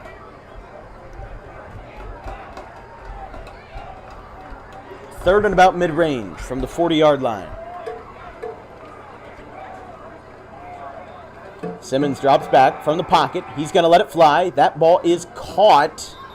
And a whistle's going to be blown and a late tackle. No whistle, or rather no flag. Simmons pass is complete to Bink. So Bink got taken down about a second or so after the whistle. That's going to set up 4th down and about 4. 4th and 4 for the Gators. From their own 43. From their own 43.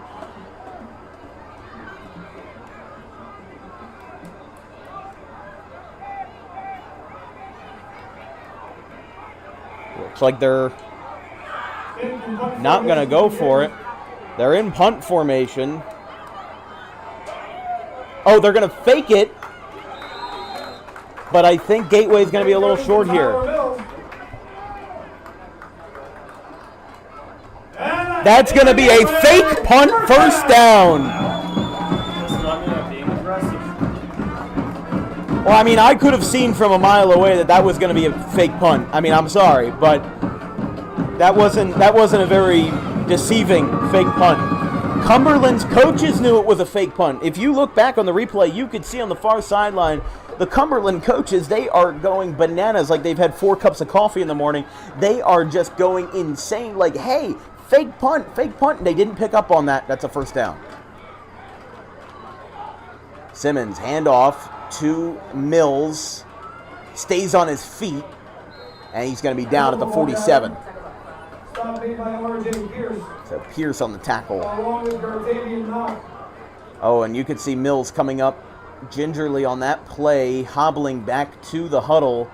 I think he got hit a little bit awkwardly there. 8:48 and counting here in the 3rd. It's 13-6 in favor of Cumberland. 2nd down and 10.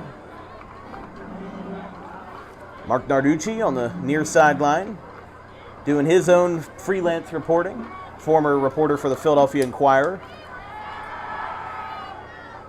Simmons is going to let it fly in coverage. It is incomplete. Intended for Pruitt. For DJ Bing. The 2 and the 7 look very similar, but that's going to be, at least when you have a crunch jersey.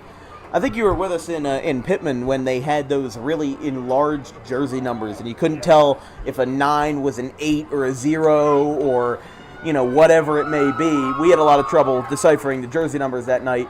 That entire game was a trip and a half, but yeah, that was something else. Going to drop back. Simmons from the pocket couldn't get it. Pass is incomplete.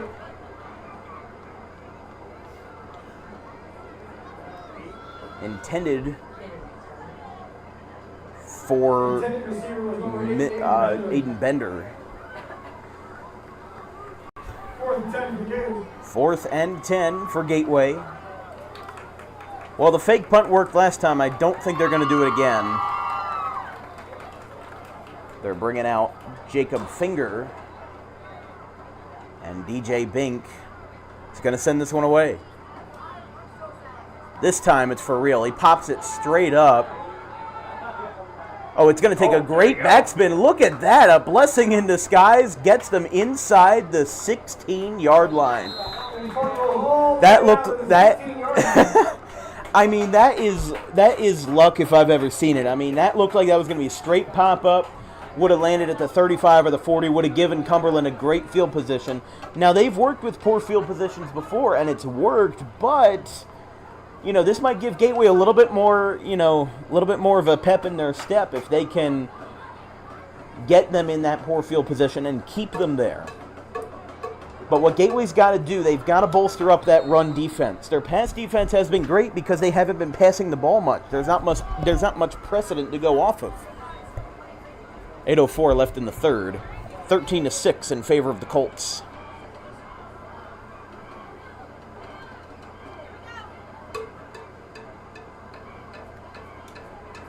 Handoff up the middle. Speaking of run defense, that's going to be a first down and then some for Kiel Woodard, who had that first touchdown. He's going to be taken down on the other 40, and a huge boost for Cumberland on the first play of the drive after the Gateway punt. Gets them set up in prime position here for a 1st and 10.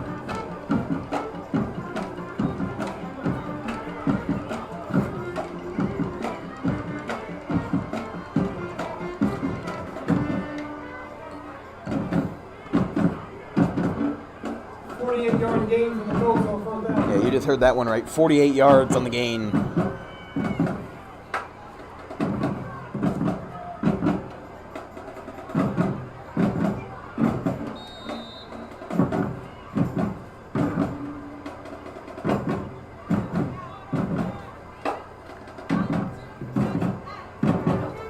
Soy with a handoff and getting leveled out of play by number 22. A K Tally. That's going to be enough for another first down for Cumberland. Man, they turned on the Jets and they never turned back. I mean, they are just living it up right now. 2nd and 4 for Cumberland.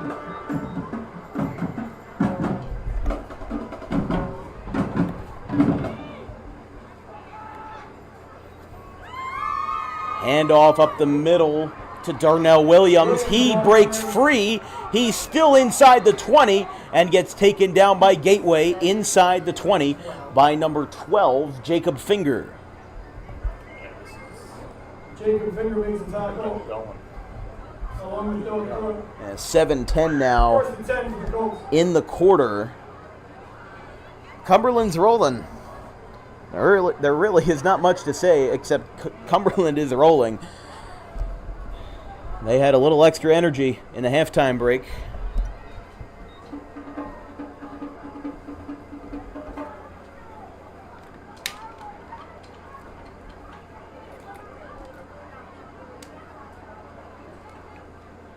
Handoff up the middle to Knock. Knock on the carry. Tackle made by Chase Russell. It's going to be 2nd down. Or, hold on. Yeah, there we go. They had 3rd on a 1st down and they had 4th on a 2nd down. So we're kind of prorating the numbers a little bit here. So 2nd and 9. 2nd and 9.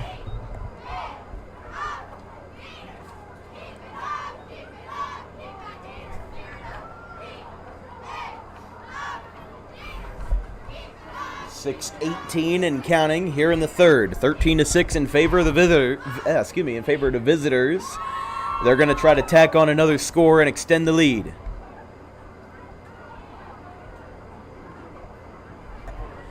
Pitched back to Woodard, who had that 48-yard gain earlier in the drive, and Aiden Bender on the stop. so Bender gets the tackle. I mean, I should note this game is not over. You know, these guys have a lot of dog in them. They've got a lot of fight. They just have to apply that. There's an injured Cumberland player on the field with 5:45 left in the third quarter. So they're going to talk this one over. Don't forget, we've still got the rest of the football season ahead of us. We've still got 2 weeks of the regular season left, and then, of course, our Thanksgiving games, which will be Pittman and Clayton this year. We have our 98th edition of the Pittman-Clayton Classic Thanksgiving game. But after this, we've got Paulsboro and Salem tomorrow at 12 noon from Salem.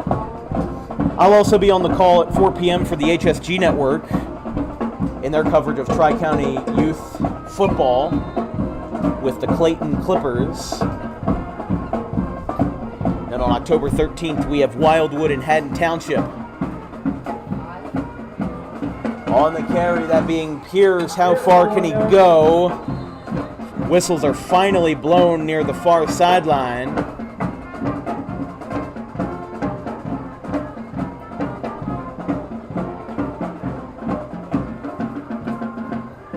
Like we said, the last time that Cumberland faced Gateway, they won 20-8. So it's not completely unprecedented.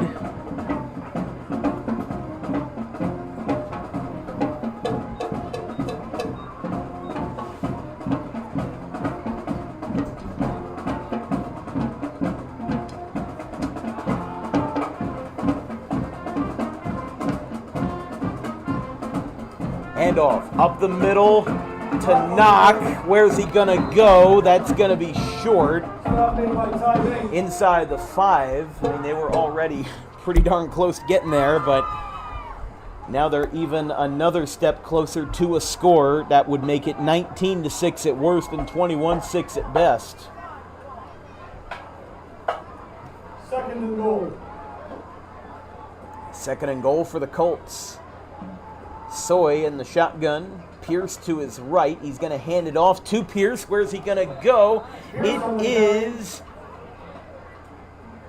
I think it's going to be short again. Cumberland kind of wanted a touchdown there. So they're going to make another stop for third and goal. It's going to be at the 1. Third and goal for the Colts. I don't know how likely it is that Gateway makes a stop on the goal line, but as we've said, they needed to improve that run defense. They might have been saving their energy for now. For this moment right here. Oh, Soy gets the snap low, and he's going to try to get that into the end zone, and he does. Touchdown, Cumberland.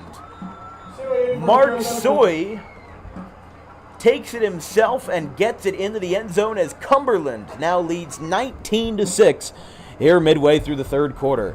Yeah, I mean, this is what I was saying in the halftime show, folks. If they really were to cut down on their flags, I really think they have a chance to really run away. Now, I know the game's not over. We haven't seen Gateway with a drive yet in the second half. But really seeing with Cumberland, no flags, they were able to go down the field. It wasn't the quickest thing, but they were able to complete their drive and get a touchdown. And now, up by 2 scores. PAT is blocked. Oh, Off the leg of number 42, Michael Genko. And it's going to remain 19-6 with 4 minutes left in the third. We're going to take a quick break. Cumberland extends their lead to 13 over the Gateway Gators.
19-6. There was a quick injury timeout for number 15, Chase Rossi. He gets off under his own power.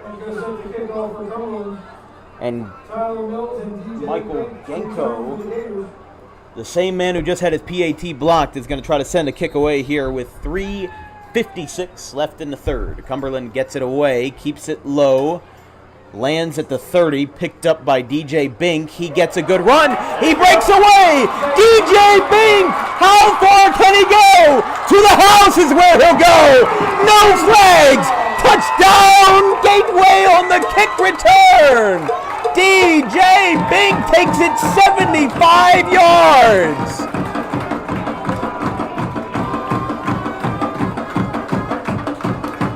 Well, Vince, you were saying we haven't seen Gateway. You just did. Oh. That's a Cordarrelle Patterson move right there. You just find a line and you run with it. Found a great gap in the defense. And I think Gateway's going to try to go for 2, which I think is the smart move here, down by 7.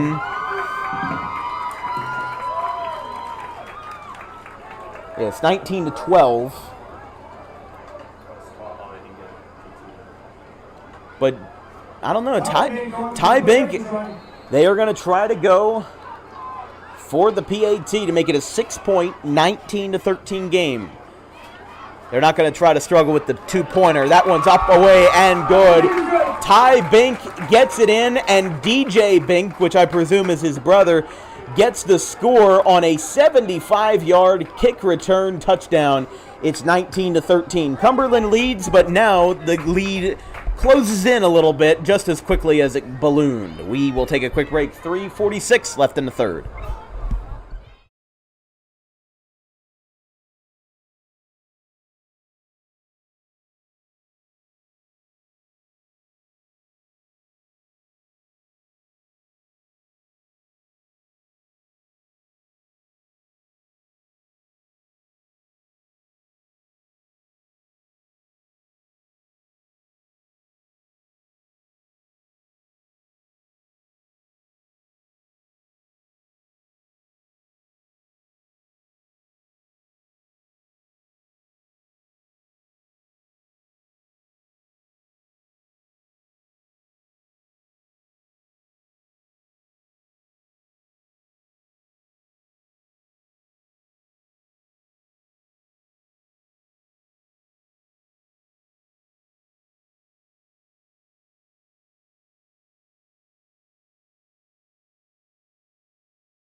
(19-13) Cumberland over Gateway. We have a breaking development here at Angelo Natoli Stadium. They are selling $1 hot dogs for the rest of the night.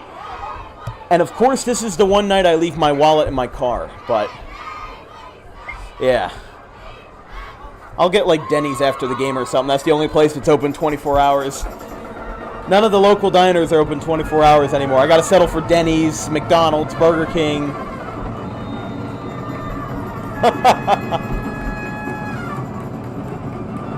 Ty Bink, who just got the PAT for the Gateway Gators, will send this one away. He keeps it on the ground. It's going to be picked up at the 35. I think they tried for an onside kick there, but it just didn't work. Oh, here comes a huge hit. No flags from what I can see. And things are getting chippy at the midfield 50. That was a that was almost a candidate for a blindside block right there by Cumberland, but especially on the receiving team. They're going to line this one up, I believe, in between the 49 and the 50. I think Ty Bink either muffed the kick or he tried to get an onside going, but it's still, I don't know. I mean, you have enough time to where I don't think an onside kick is really necessary, but I think they just tried to put too many eggs in one basket and try to tie the game right then and there. Soy with a sidearm pass. It's caught by number 81, Zayshawn Mills.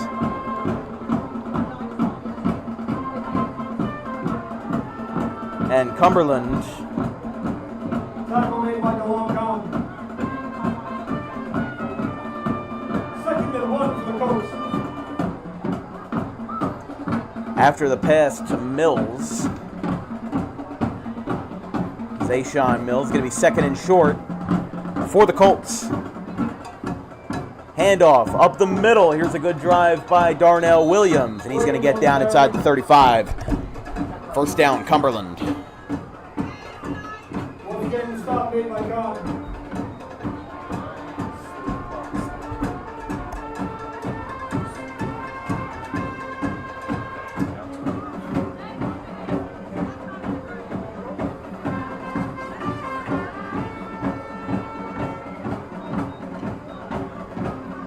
First attempt for Cumberland from the 34-yard line. 19 and 13. Cumberland leads.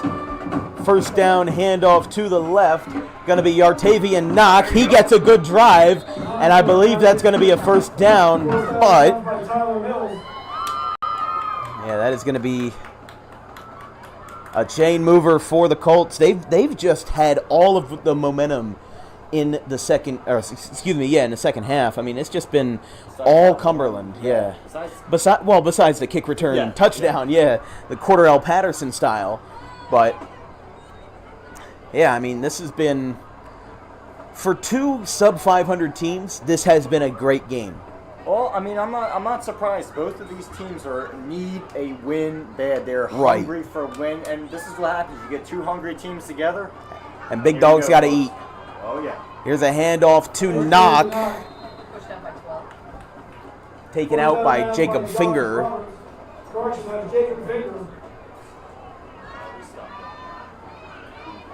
2 minutes left in the third is what we have on our clock, or excuse me, what the official score has.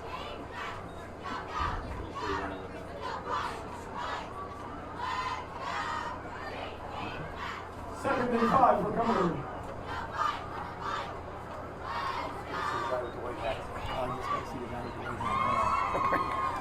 Two minutes left in the third. Second and 5, Soy in the shotgun. He's going to pass it to his left. Knock makes the catch. He's going to drive through, leads with his head, and he is going to be down inside the 5. Once again, it's Knock. 7. Stop made by John Pruitt. First and goal for the Colts.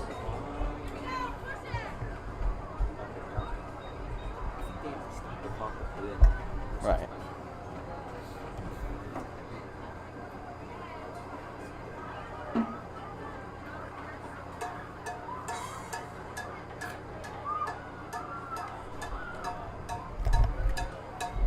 First and goal for the Colts. Going to be a handoff, switching it up the middle. He's still going to have to fight through all of that. R.J. Pierce on the carry. Tackle made by Aiden Bender. This broadcast is brought to you by Tommy D's Home Improvement Surplus, the place to be for wholesale kitchen cabinets and countertops at heavily discounted rates compared to big box retailers. Visit today at their second in-person location on the corner of Creek Road and Harding Avenue in Belmar, next to the 42 on-ramp, or in their 2,500 square foot, or excuse me, 25,000 square foot warehouse on the 2600 block of Tioga Street in Philadelphia. A big thanks to Alex Winkler and Brian Benedetto for having us on board for this 2023 fall season. Don't forget, folks, our next broadcast will be tomorrow at noon with the Paulsboro Red Raiders and the Salem Rams. Both teams Group 1 powerhouses, but both looking for their first win of the 2023 season. It'll be a hard-fought game just like it is tonight, with both teams looking for a win and hungry for a win. That'll be 12 o'clock. Pregame show starts at 11:50 a.m., sponsored by Garden State Pet Center. Believe that is number 15, Chase Rossi, who went down earlier in the ball game with a similar ailment, but he seems to be back up, and he'll get off the field here. But after that, our next broadcast in general, we're going to have a doubleheader on Monday, October the 9th. It's Woodstown and Audubon in girls soccer out of conference from the Green Wave Turf. Senior day for the Green Wave girls, who are still undefeated this year. And also 7:45 p.m., a late start, but Audubon and Haddon Township field hockey from the Rutgers Camden complex. Cumberland on the doorstep of another touchdown. Here comes a handoff to Knock. He gets leveled below the waist. And it's going to go to 3rd and goal. With less than a minute, in fact, under 50 seconds. Tackle made by Chase Rossi. 3rd and goal for the Colts. By the way, if you didn't see our newest post on Twitter, we've announced a new partnership with Rutgers Camden Baseball, where we will expand our partnership to cover 14 home games for the Scarlet Raptors from February to April of 2024. We hope to see all of you, whether you're Rutgers Camden fans or not, at our broadcast starting on February 24th versus Immaculata and the Mighty Macs. Handoff up the middle, diving into the end zone. That's going to be a touchdown. Cumberland, Yartavian Knock, after having the ball for most of this penultimate drive, gets it in, and it's going to extend the lead to 25-13 in favor of Cumberland.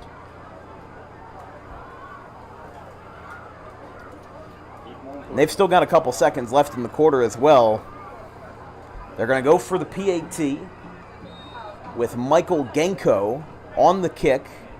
Number 3, KL Woodward, who had that first touchdown for Cumberland, gets it up away, and it is good. 26-13. Cumberland leads by 13 with 9.9 seconds left in the 3rd quarter. We'll take a quick break. Cumberland extends their lead, and we'll take a quick break.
Cumberland leads 26-13 with 9.9 left, basically 10 seconds left in the 3rd quarter.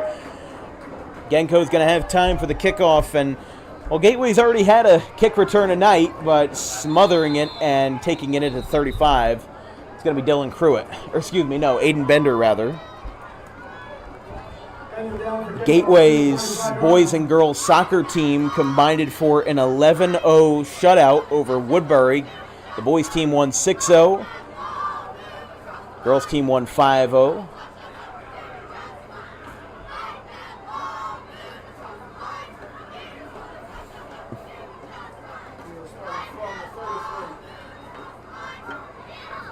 First and 10 for the Gators from their own 33-yard line. By the way, final score from Collingswood: Audubon 7, Collingswood 20. Elizabeth beat Union 28-26. Cherry Hill West beat the Triton Mustangs 28-20. And again, Pennsgrove beat Glassboro 6-0 in a defensive masterclass right there.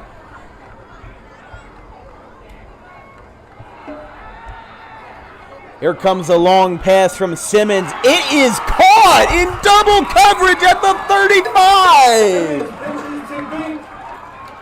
DJ Bink can do it all. He scores a kick return touchdown and gets all the way up to the 35.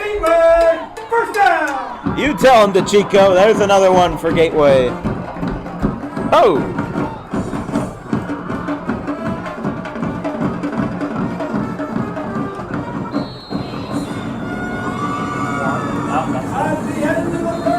That's going to end the 3rd quarter at the 35. Well, we've got one more to play, Vince, and, you know, it has been a tumultuous second half where Gateway has just been trying to get back into the game, but Cumberland has been denying them the opportunities at every turn. I mean, you know, they got that second touchdown to make it close, but then Cumberland just stormed right back and got it.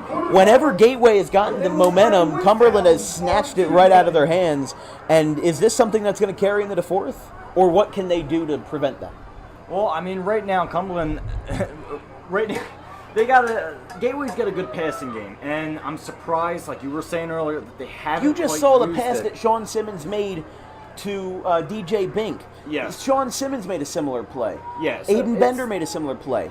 Use that to your Exactly. advantage. And that's the thing is they could honestly they would have a good chance to tie this game up and really get back into it. I mean, when you look at it right now, you're down 2 scores. What you really need to do is you have a QB with an arm. You need to start trusting him. Now the thing for Cumberland is try to keep the momentum in your favor. That long pass right there didn't help you a bit with momentum. So what the defense needs to do now is they need to stop them. Right now, Gateway has shown they don't really have a kicker that can do a field goal. So they're going to go for it if it's on 4th down. Your job as the Cumberland defense is to try to get a good, healthy stop right here. And there's going to be flags on that play. The first play of the fourth quarter from the 35.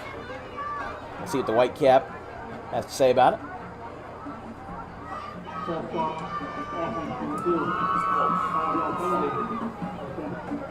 False start on Gateway. So that, again, is that cooling saucer where they just made this big play and now they're going to be set back a little bit. But still, 1st and 15, after being back inside your own 30 on that kick to start this, to start the drive after the Cumberland touchdown, that's a good sign. So I would gladly take 1st and 15 from the 40 and just try to use it as best you can.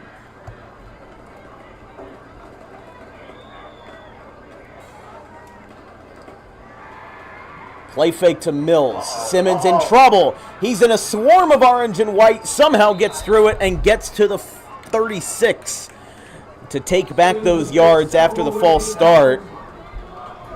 It's down to about the 38-yard line. Second and 13.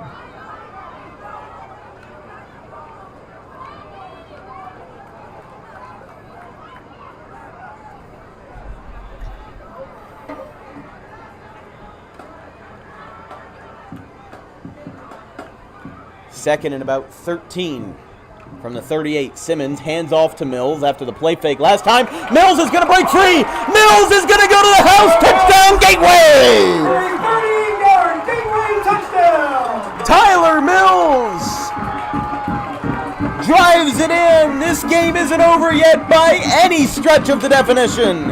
It's 26-19, an offensive slugfest here at Angelo Natoli Stadium. Oh, my. Now you're down by 7. I don't think they should go for 2. Because Ty Bink is a relatively experienced field goal kicker. He might be an offensive lineman, but he's 2 for 2 tonight. See what he can get here. They are going to go for the PAT. Ty Bink setting it up. Quarterback Simmons holding. It got blocked last time. It's up away, and it is right down the middle and good. 26-20, 11:07 left in the fourth quarter. Don't go anywhere, folks, because we're not going anywhere either. And you shouldn't go anywhere because this is a darn good game. We'll be right back. Cumberland leads 26-20. Oh. DJK Roofing is an American-known company that cares about our customers. We answer the phone 24 hours a day, 7 days a week, and offer financing options to keep cash in your pocket. Even in our busiest times, estimates happen within 24 hours if needed. Most jobs can be completed in 1 day. Our measurement techniques ensure accuracy, so there are no extra waste materials when we replace your roof. We treat our home like it's yours. From the biggest to the smallest jobs, the owner will be on site to oversee the operation. Our employees are not permitted to smoke on jobs, and cleanup is so good that it might be cleaner than when we arrived. For all your roofing needs, call DJK Roofing now.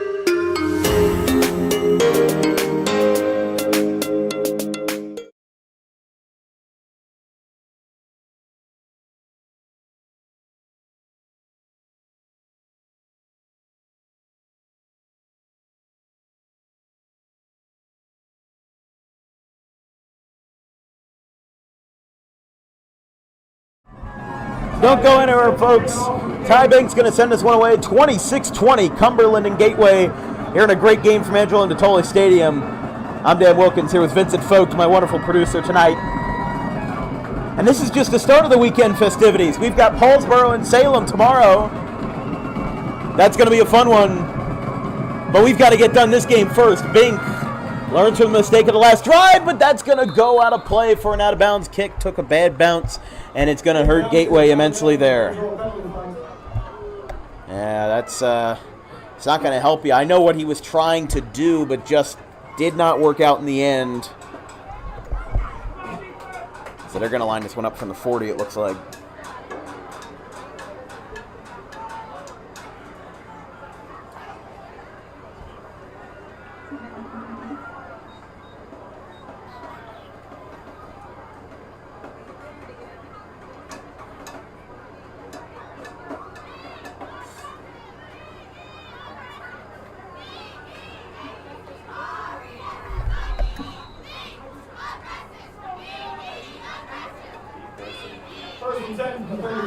So 1st and 10 from Gateway's, or from Cumberland's 35 rather.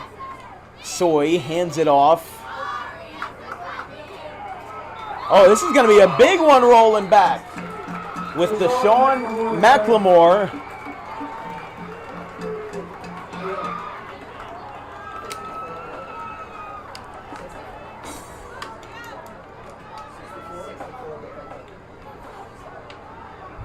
So it looks like based off of forward progress,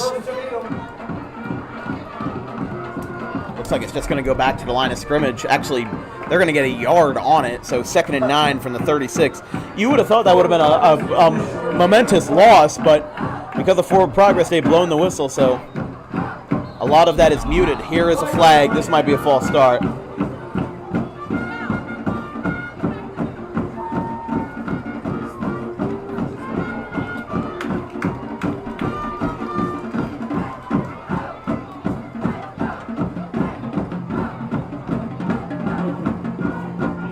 On the defense.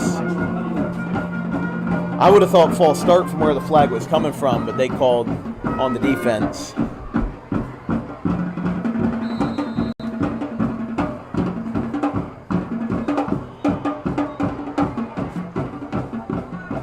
Great shot of the Gateway cheerleaders here at Angelo Natoli Stadium. This is our 3rd game this year, actually, for Gateway. We covered their preseason scrimmage versus Gloucester Catholic. August 31st versus Haddon Township to open up the season, and then tonight, all 3 have been great games.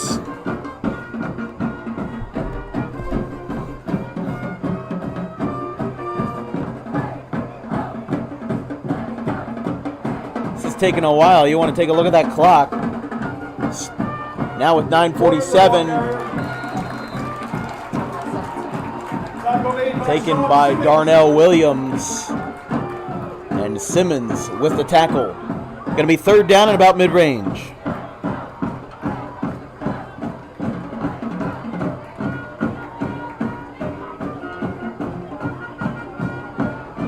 Third and 4 for Cumberland. By the way, as we said on our out-of-town scoreboard, Collingswood beat Audubon 20-7. PVI leads Northern Burlington 35-3. Millville leads Shawnee 38-7. Willingboro beat Pennsauken, one of the top teams in South Jersey, 20-13. The final score from Holy Spirit being Vineland 6 and the Spartans 32. And a couple more scores, but we'll hold off on that for a second, as here's a handoff up the middle, and that's going to be stopped. Inside handoff. At least a couple yards short, and if not for no gain, might be a yard at most. On the carry. No gain on the So flag. Yartavian Knock on the carry for the Colts. It's going to set up 4th and 4 from the 41. And I think they're going to bring out the special teams unit here. This is the safe play. This is the safe strategy. But, depending on their intentions, it may not be so safe after all. We'll see what they've got in the tank. Gateway did it before. Now they are going to punt it away. Fair catch at the 30. Fair catch made by Finn with the 30-yard 20-yard line. DJ Bink takes it in, and Gateway will take over. 8:04 in the fourth. Vince, this could be something interesting. Yeah. We were supposed to have a game that went to overtime this year, Collingswood and Overbrook, but we had to cancel that broadcast the day of for scheduling conflicts. But we haven't had a game go to overtime this year. At least I don't think we have. So look, this has been a great game. I'm not saying hold your breath, but don't start the buses yet. No. This is not done. It's one of those situations where Gateway needs to make a time-consuming drive, and you need a score after this. You want to wear the clock down as far as you possibly can, and that way, try to get a score. If you get an extra point, you're by the lead, and give Cumberland as less amount of time as possible. Look at Tyler Mills. He's going to be stepped out inside the 40. Remember, Mills had that 38-yard touchdown, to make it 26-20, so that wouldn't have been unprecedented for him to go on a breakaway first down, but it's going to be a breakaway first down indeed for the Gateway Gators.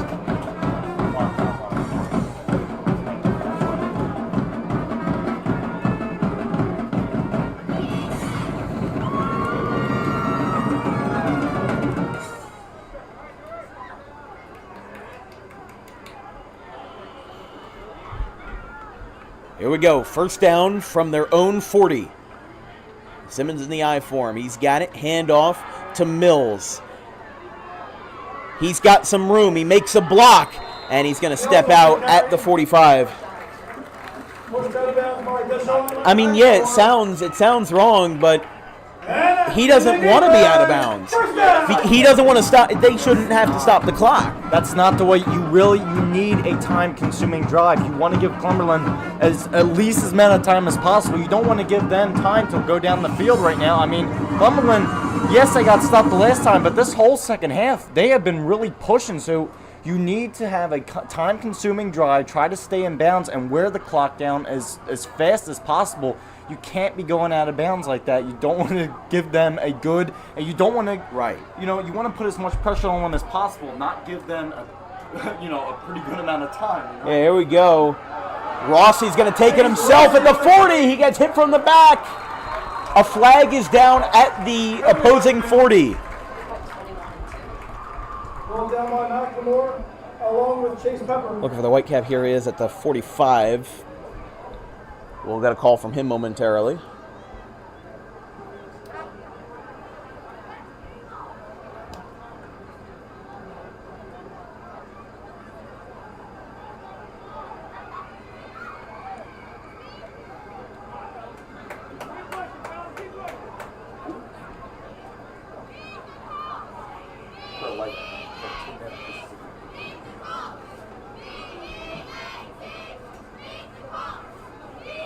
See what the call is here. Oh, wow. Yikes. I mean, that's the right call. It's the correct call. It just doesn't help Gateway. And like I said, full disclosure, I'm an independent broadcaster. My job is to be objective when I'm not covering games for my home school. So, I'm not a student of Cumberland. I'm not a student of Gateway. But, if it seems like I'm rooting for one team over the other, just think about how influential the home crowd advantage is here at Gateway. Gateway, a regional high school, bringing together 4 different towns here in South Jersey and in Camden County. They just bring together so much. And that's what we love here. We love a great crowd. We love a great atmosphere. Simmons rolling out to the right. He's going to let it fly in double coverage and out of play. Incomplete. We were talking about how penalties were really hurting Cumberland and their momentum. But now, it's going to be 2nd and 13.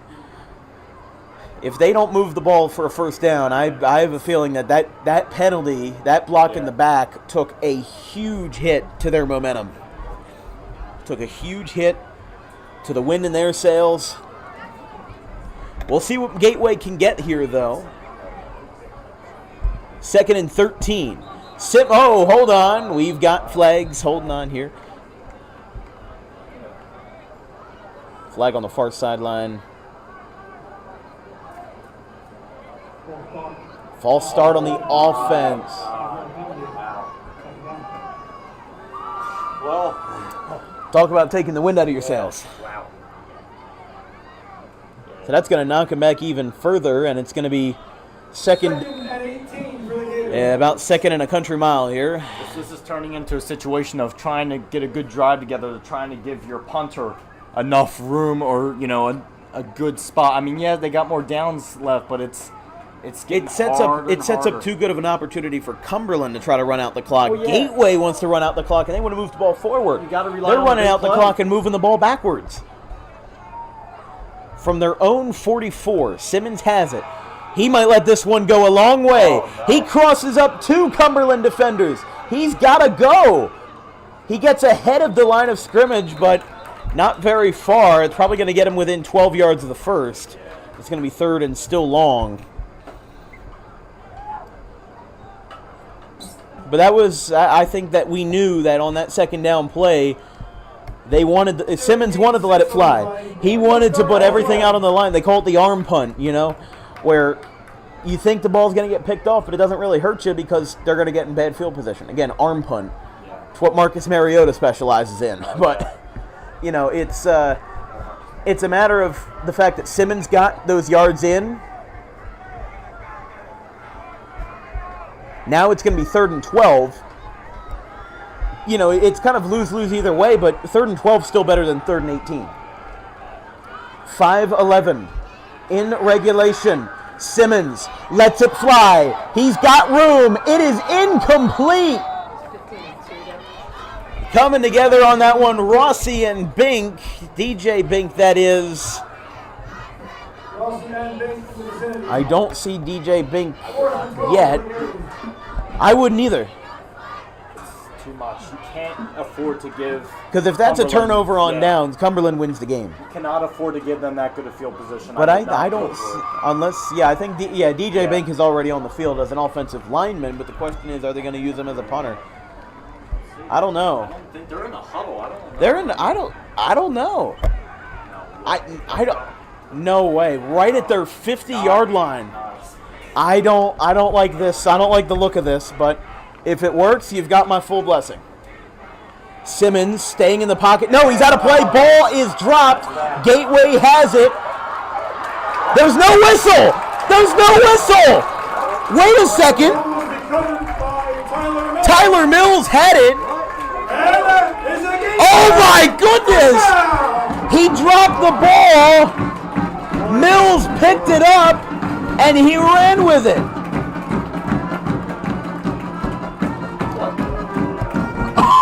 Oh my God! Are you kidding me? Are you? Well, I mean,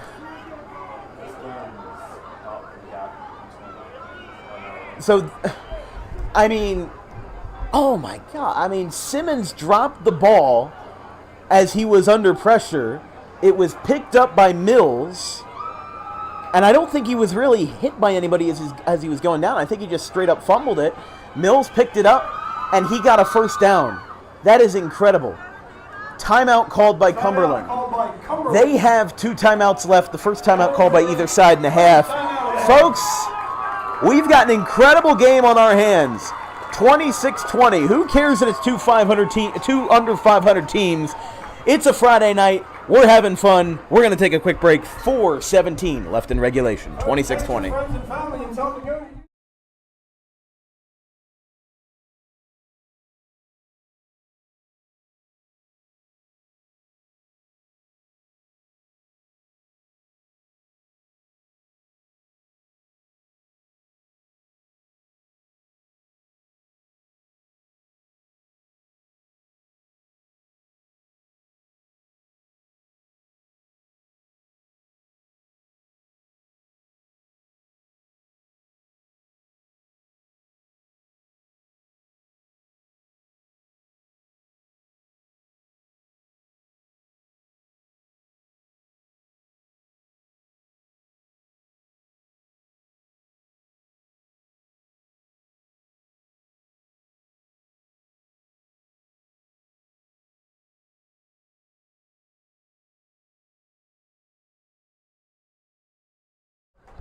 Well, folks, South Jersey football doesn't get much better than this. 1st and 10 after the Cumberland timeout. Simmons from the opposing 40 crosses him up. He's still in play. Gets leveled by a bunch of orange and white.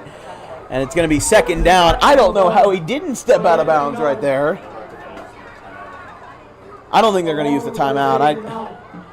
They still have 4 minutes left.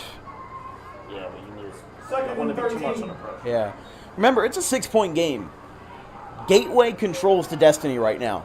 If they score, it's a tie game. PAT, I wouldn't say wins it, but it gets you really darn close to it. So if they end up scoring on this drive, I think it's a no-brainer to just go for a PAT, take the safe route, because 1 point or 2 point, not going to matter. It's either 27-26 or 28-26. Doesn't really matter. Simmons with the handoff to Mills. He finds some room for maybe about 5 yards. But that's going to get him probably about, I'd say it's going to be inside 10 yards of the first down. It's going to be 3rd and 9 from the 36. 3rd and 9 for the Gators. Yeah, clock is running. They're doing their job. I think they're really banking on the fact that Gateway is going to get into the end zone. They're banking on that assumption.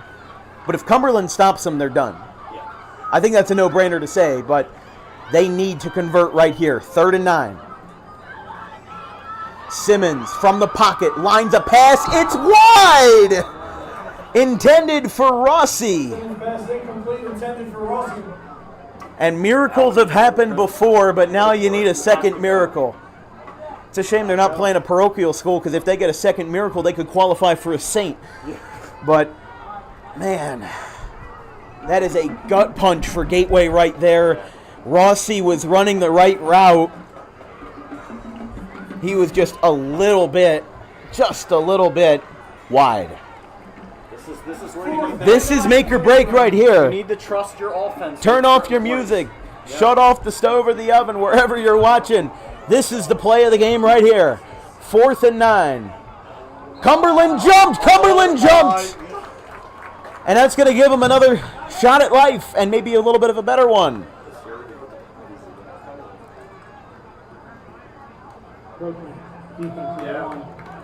That'll move them up 5. So maybe it'll be like 4th and 4, I think it'll be. Penalty brings up 4th and 4 for the Gators. You don't need to go for as big of a play, but still need to get that first down. Still need that first down. But that just made it a little bit easier, where they could go for like a sweep run, a jet sweep or whatever. I mean, again, I'm not a football coach. Can barely know how to read a playbook, if at all. But Gateway is going to need some time to talk this one over. Gateway calls a timeout. Each team has 2 left on the board. 2 minutes and 24 seconds left in regulation.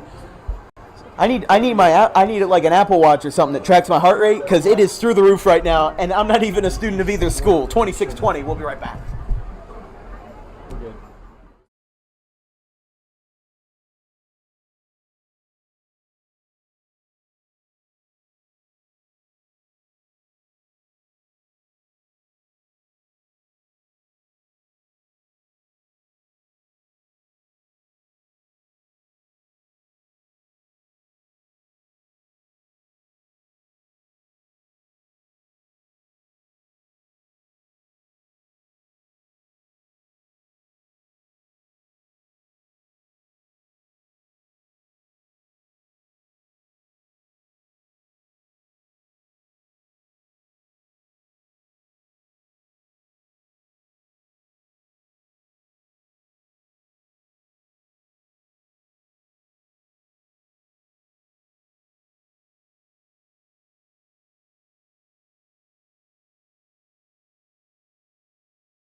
2:38 left in the fourth quarter. We're here on Dan Wilkins Broadcasting. If you're just tuning in, you've picked a great time to watch as Gateway has one more play. They might try to force a hard count. They don't get it. Simmons in trouble, but he finds a gap. Simmons finds a gap. He slides at the first down. Gateway! And that is a Gateway first down. Game of the year candidate right here. Oh, man. What's this, the second or third time this drive? We thought they were down and out. We thought they were dead in the water. Gateway storms back. Gateway has not had the lead for any portion of the game tonight. And they have an opportunity to change that with one play. 1st and 10 from inside the 25. Simmons is going to take it himself. Going to get a couple of yards. And now within 2 minutes, clock is running. Stop made by Anthony Miller. The Cumberland player a little slow to get up. Yartavian knock. 2nd and 7 for Gateway. Yeah, now the clock is stopped. It's going to be an official timeout here. The athletic trainer, Chris Metzger, is coming out. Somebody, Yartavian knock was a little slow to get up for Cumberland, so Coombs is going to go out and talk to him.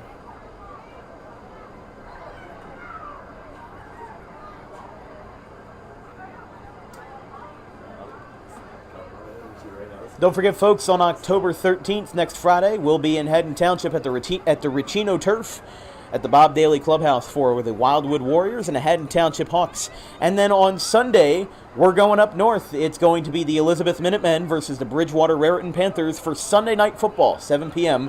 on October the 15th.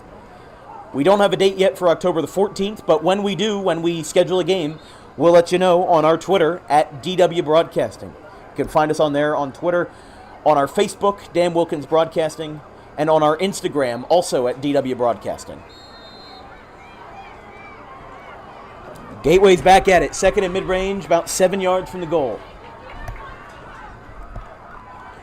Oh, my. What a night to be a Gator. What a night to be a Colt. What a great night. O'Connell with the handoff. Jack O'Connell in quarterback. Hands the ball off to Tyler Mills. Tackle by 42. So Jack O'Connell, Simmons has his helmet off. I didn't think that the injury timeout was for him, but Sean Simmons, yeah, he doesn't have his helmet on the sideline. Jack O'Connell's into the game. He's talking with the coaches. I don't know what's going on here.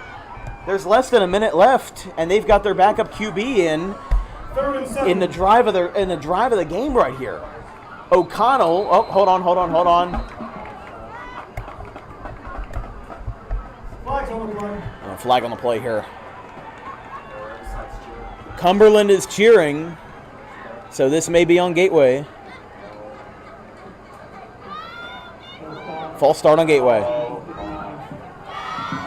Well, now Simmons is back in the game.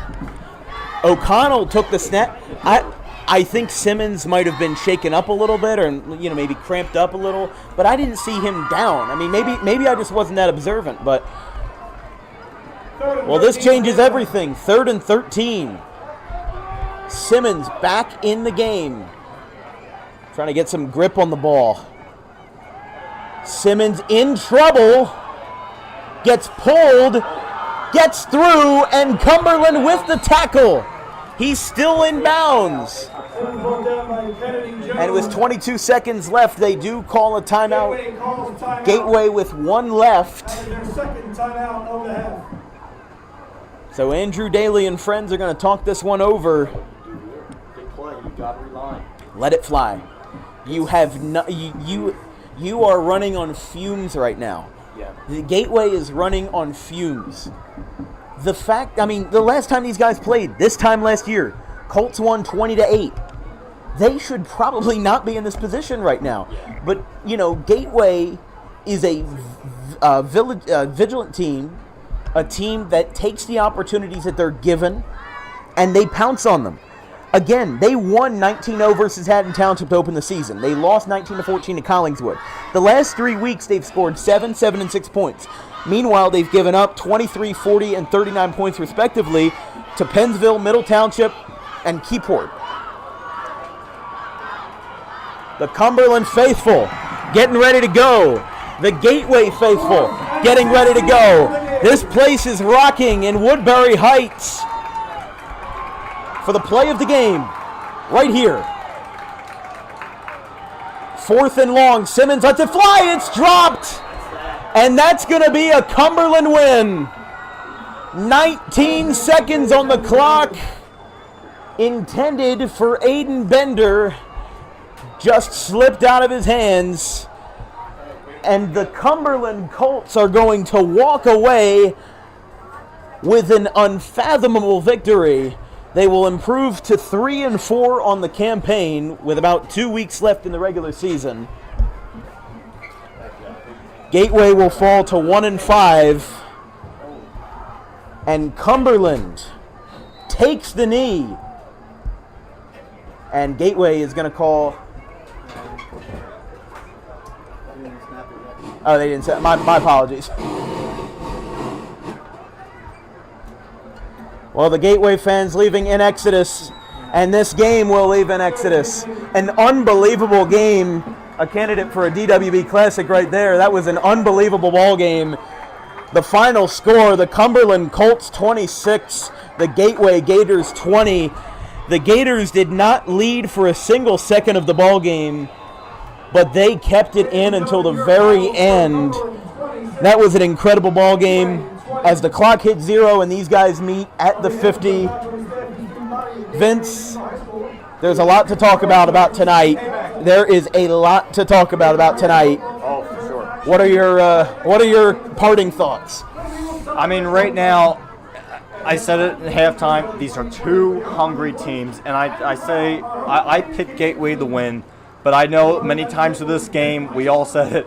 We thought they were down. We thought they were out. Especially that final drive, which was probably the weirdest final drive I've ever seen. Yeah, that was insane. But it got to the point they would not go away. But the only thing was Cumberland came up with the answer. But I mean, we look back at the whole game, right? Cumberland, I mean, they would get a drive and they would keep taking it to them. They would drive through. They would push through, and pretty much every time Gateway would have this beautiful response, these long passes, completions, Cumberland would come with a response. And, it was this thing of Cumberland not going away. No matter what Gateway did, Cumberland seemed to come back. The Colts came back and would just give them a complete punch in the gut and say, hey, do what you want. We're not going away, and we're going to take it to you again. So it was to that point where, the Colts, they never went away, and neither did Gateway. They never went away either. Yeah. They were looking dangerous on that final Neither drive. team went away, and if I'm correct, neither team led by more than one score all night.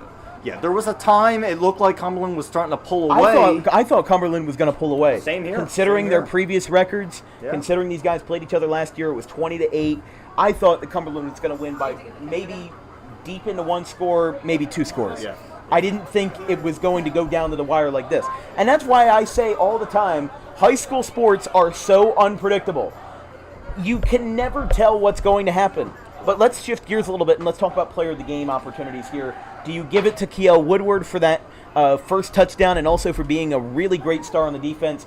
Personally, I think that their entire running back core should get it because all of their 4 touchdowns tonight were from the rushing game. And when you can't give it to one, you give it to all of them. And that's exactly what I think Cumberland did best. Gateway's rush defense was really weak tonight. Their pass defense was pretty good. But you can't have much of a pass defense if the other team doesn't pass the ball much. Gateway, I think one of their big mistakes was that they needed to pass the ball more. I think that Andrew Daly, being a running coach from where he came from at Cherry Hill East, he didn't have enough trust in his guys to let it fly. But when he did let it fly, when Sean Simmons let go of that ball, you saw those incredible catches from Aiden Barbado, Aiden Bender, Dylan Pruitt, Tyler Mills, DJ Bink as well. when you saw incredible catches, they were because of great passes. So what do we say for the end of this game? 26-20, the final between Cumberland and Gateway. Our next broadcast will be 12 noon tomorrow with the Paulsboro Red Raiders and the Salem Rams, 2 0-5 teams, which we did not think were going to be 0-5, still battling for their first win in the 2023 campaign. From everybody here at Dan Wilkins Broadcasting, my social media coordinator Anthony DePalma, our graphics crew Gavin Van Rel and Caleb Lane, my producer and wonderful analyst Vincent Vogt, I'm Dan Wilkins from Angelo Natoli Stadium. We will see you tomorrow afternoon, Paulsboro and Salem, here on Dan Wilkins Broadcasting. Good night, everybody.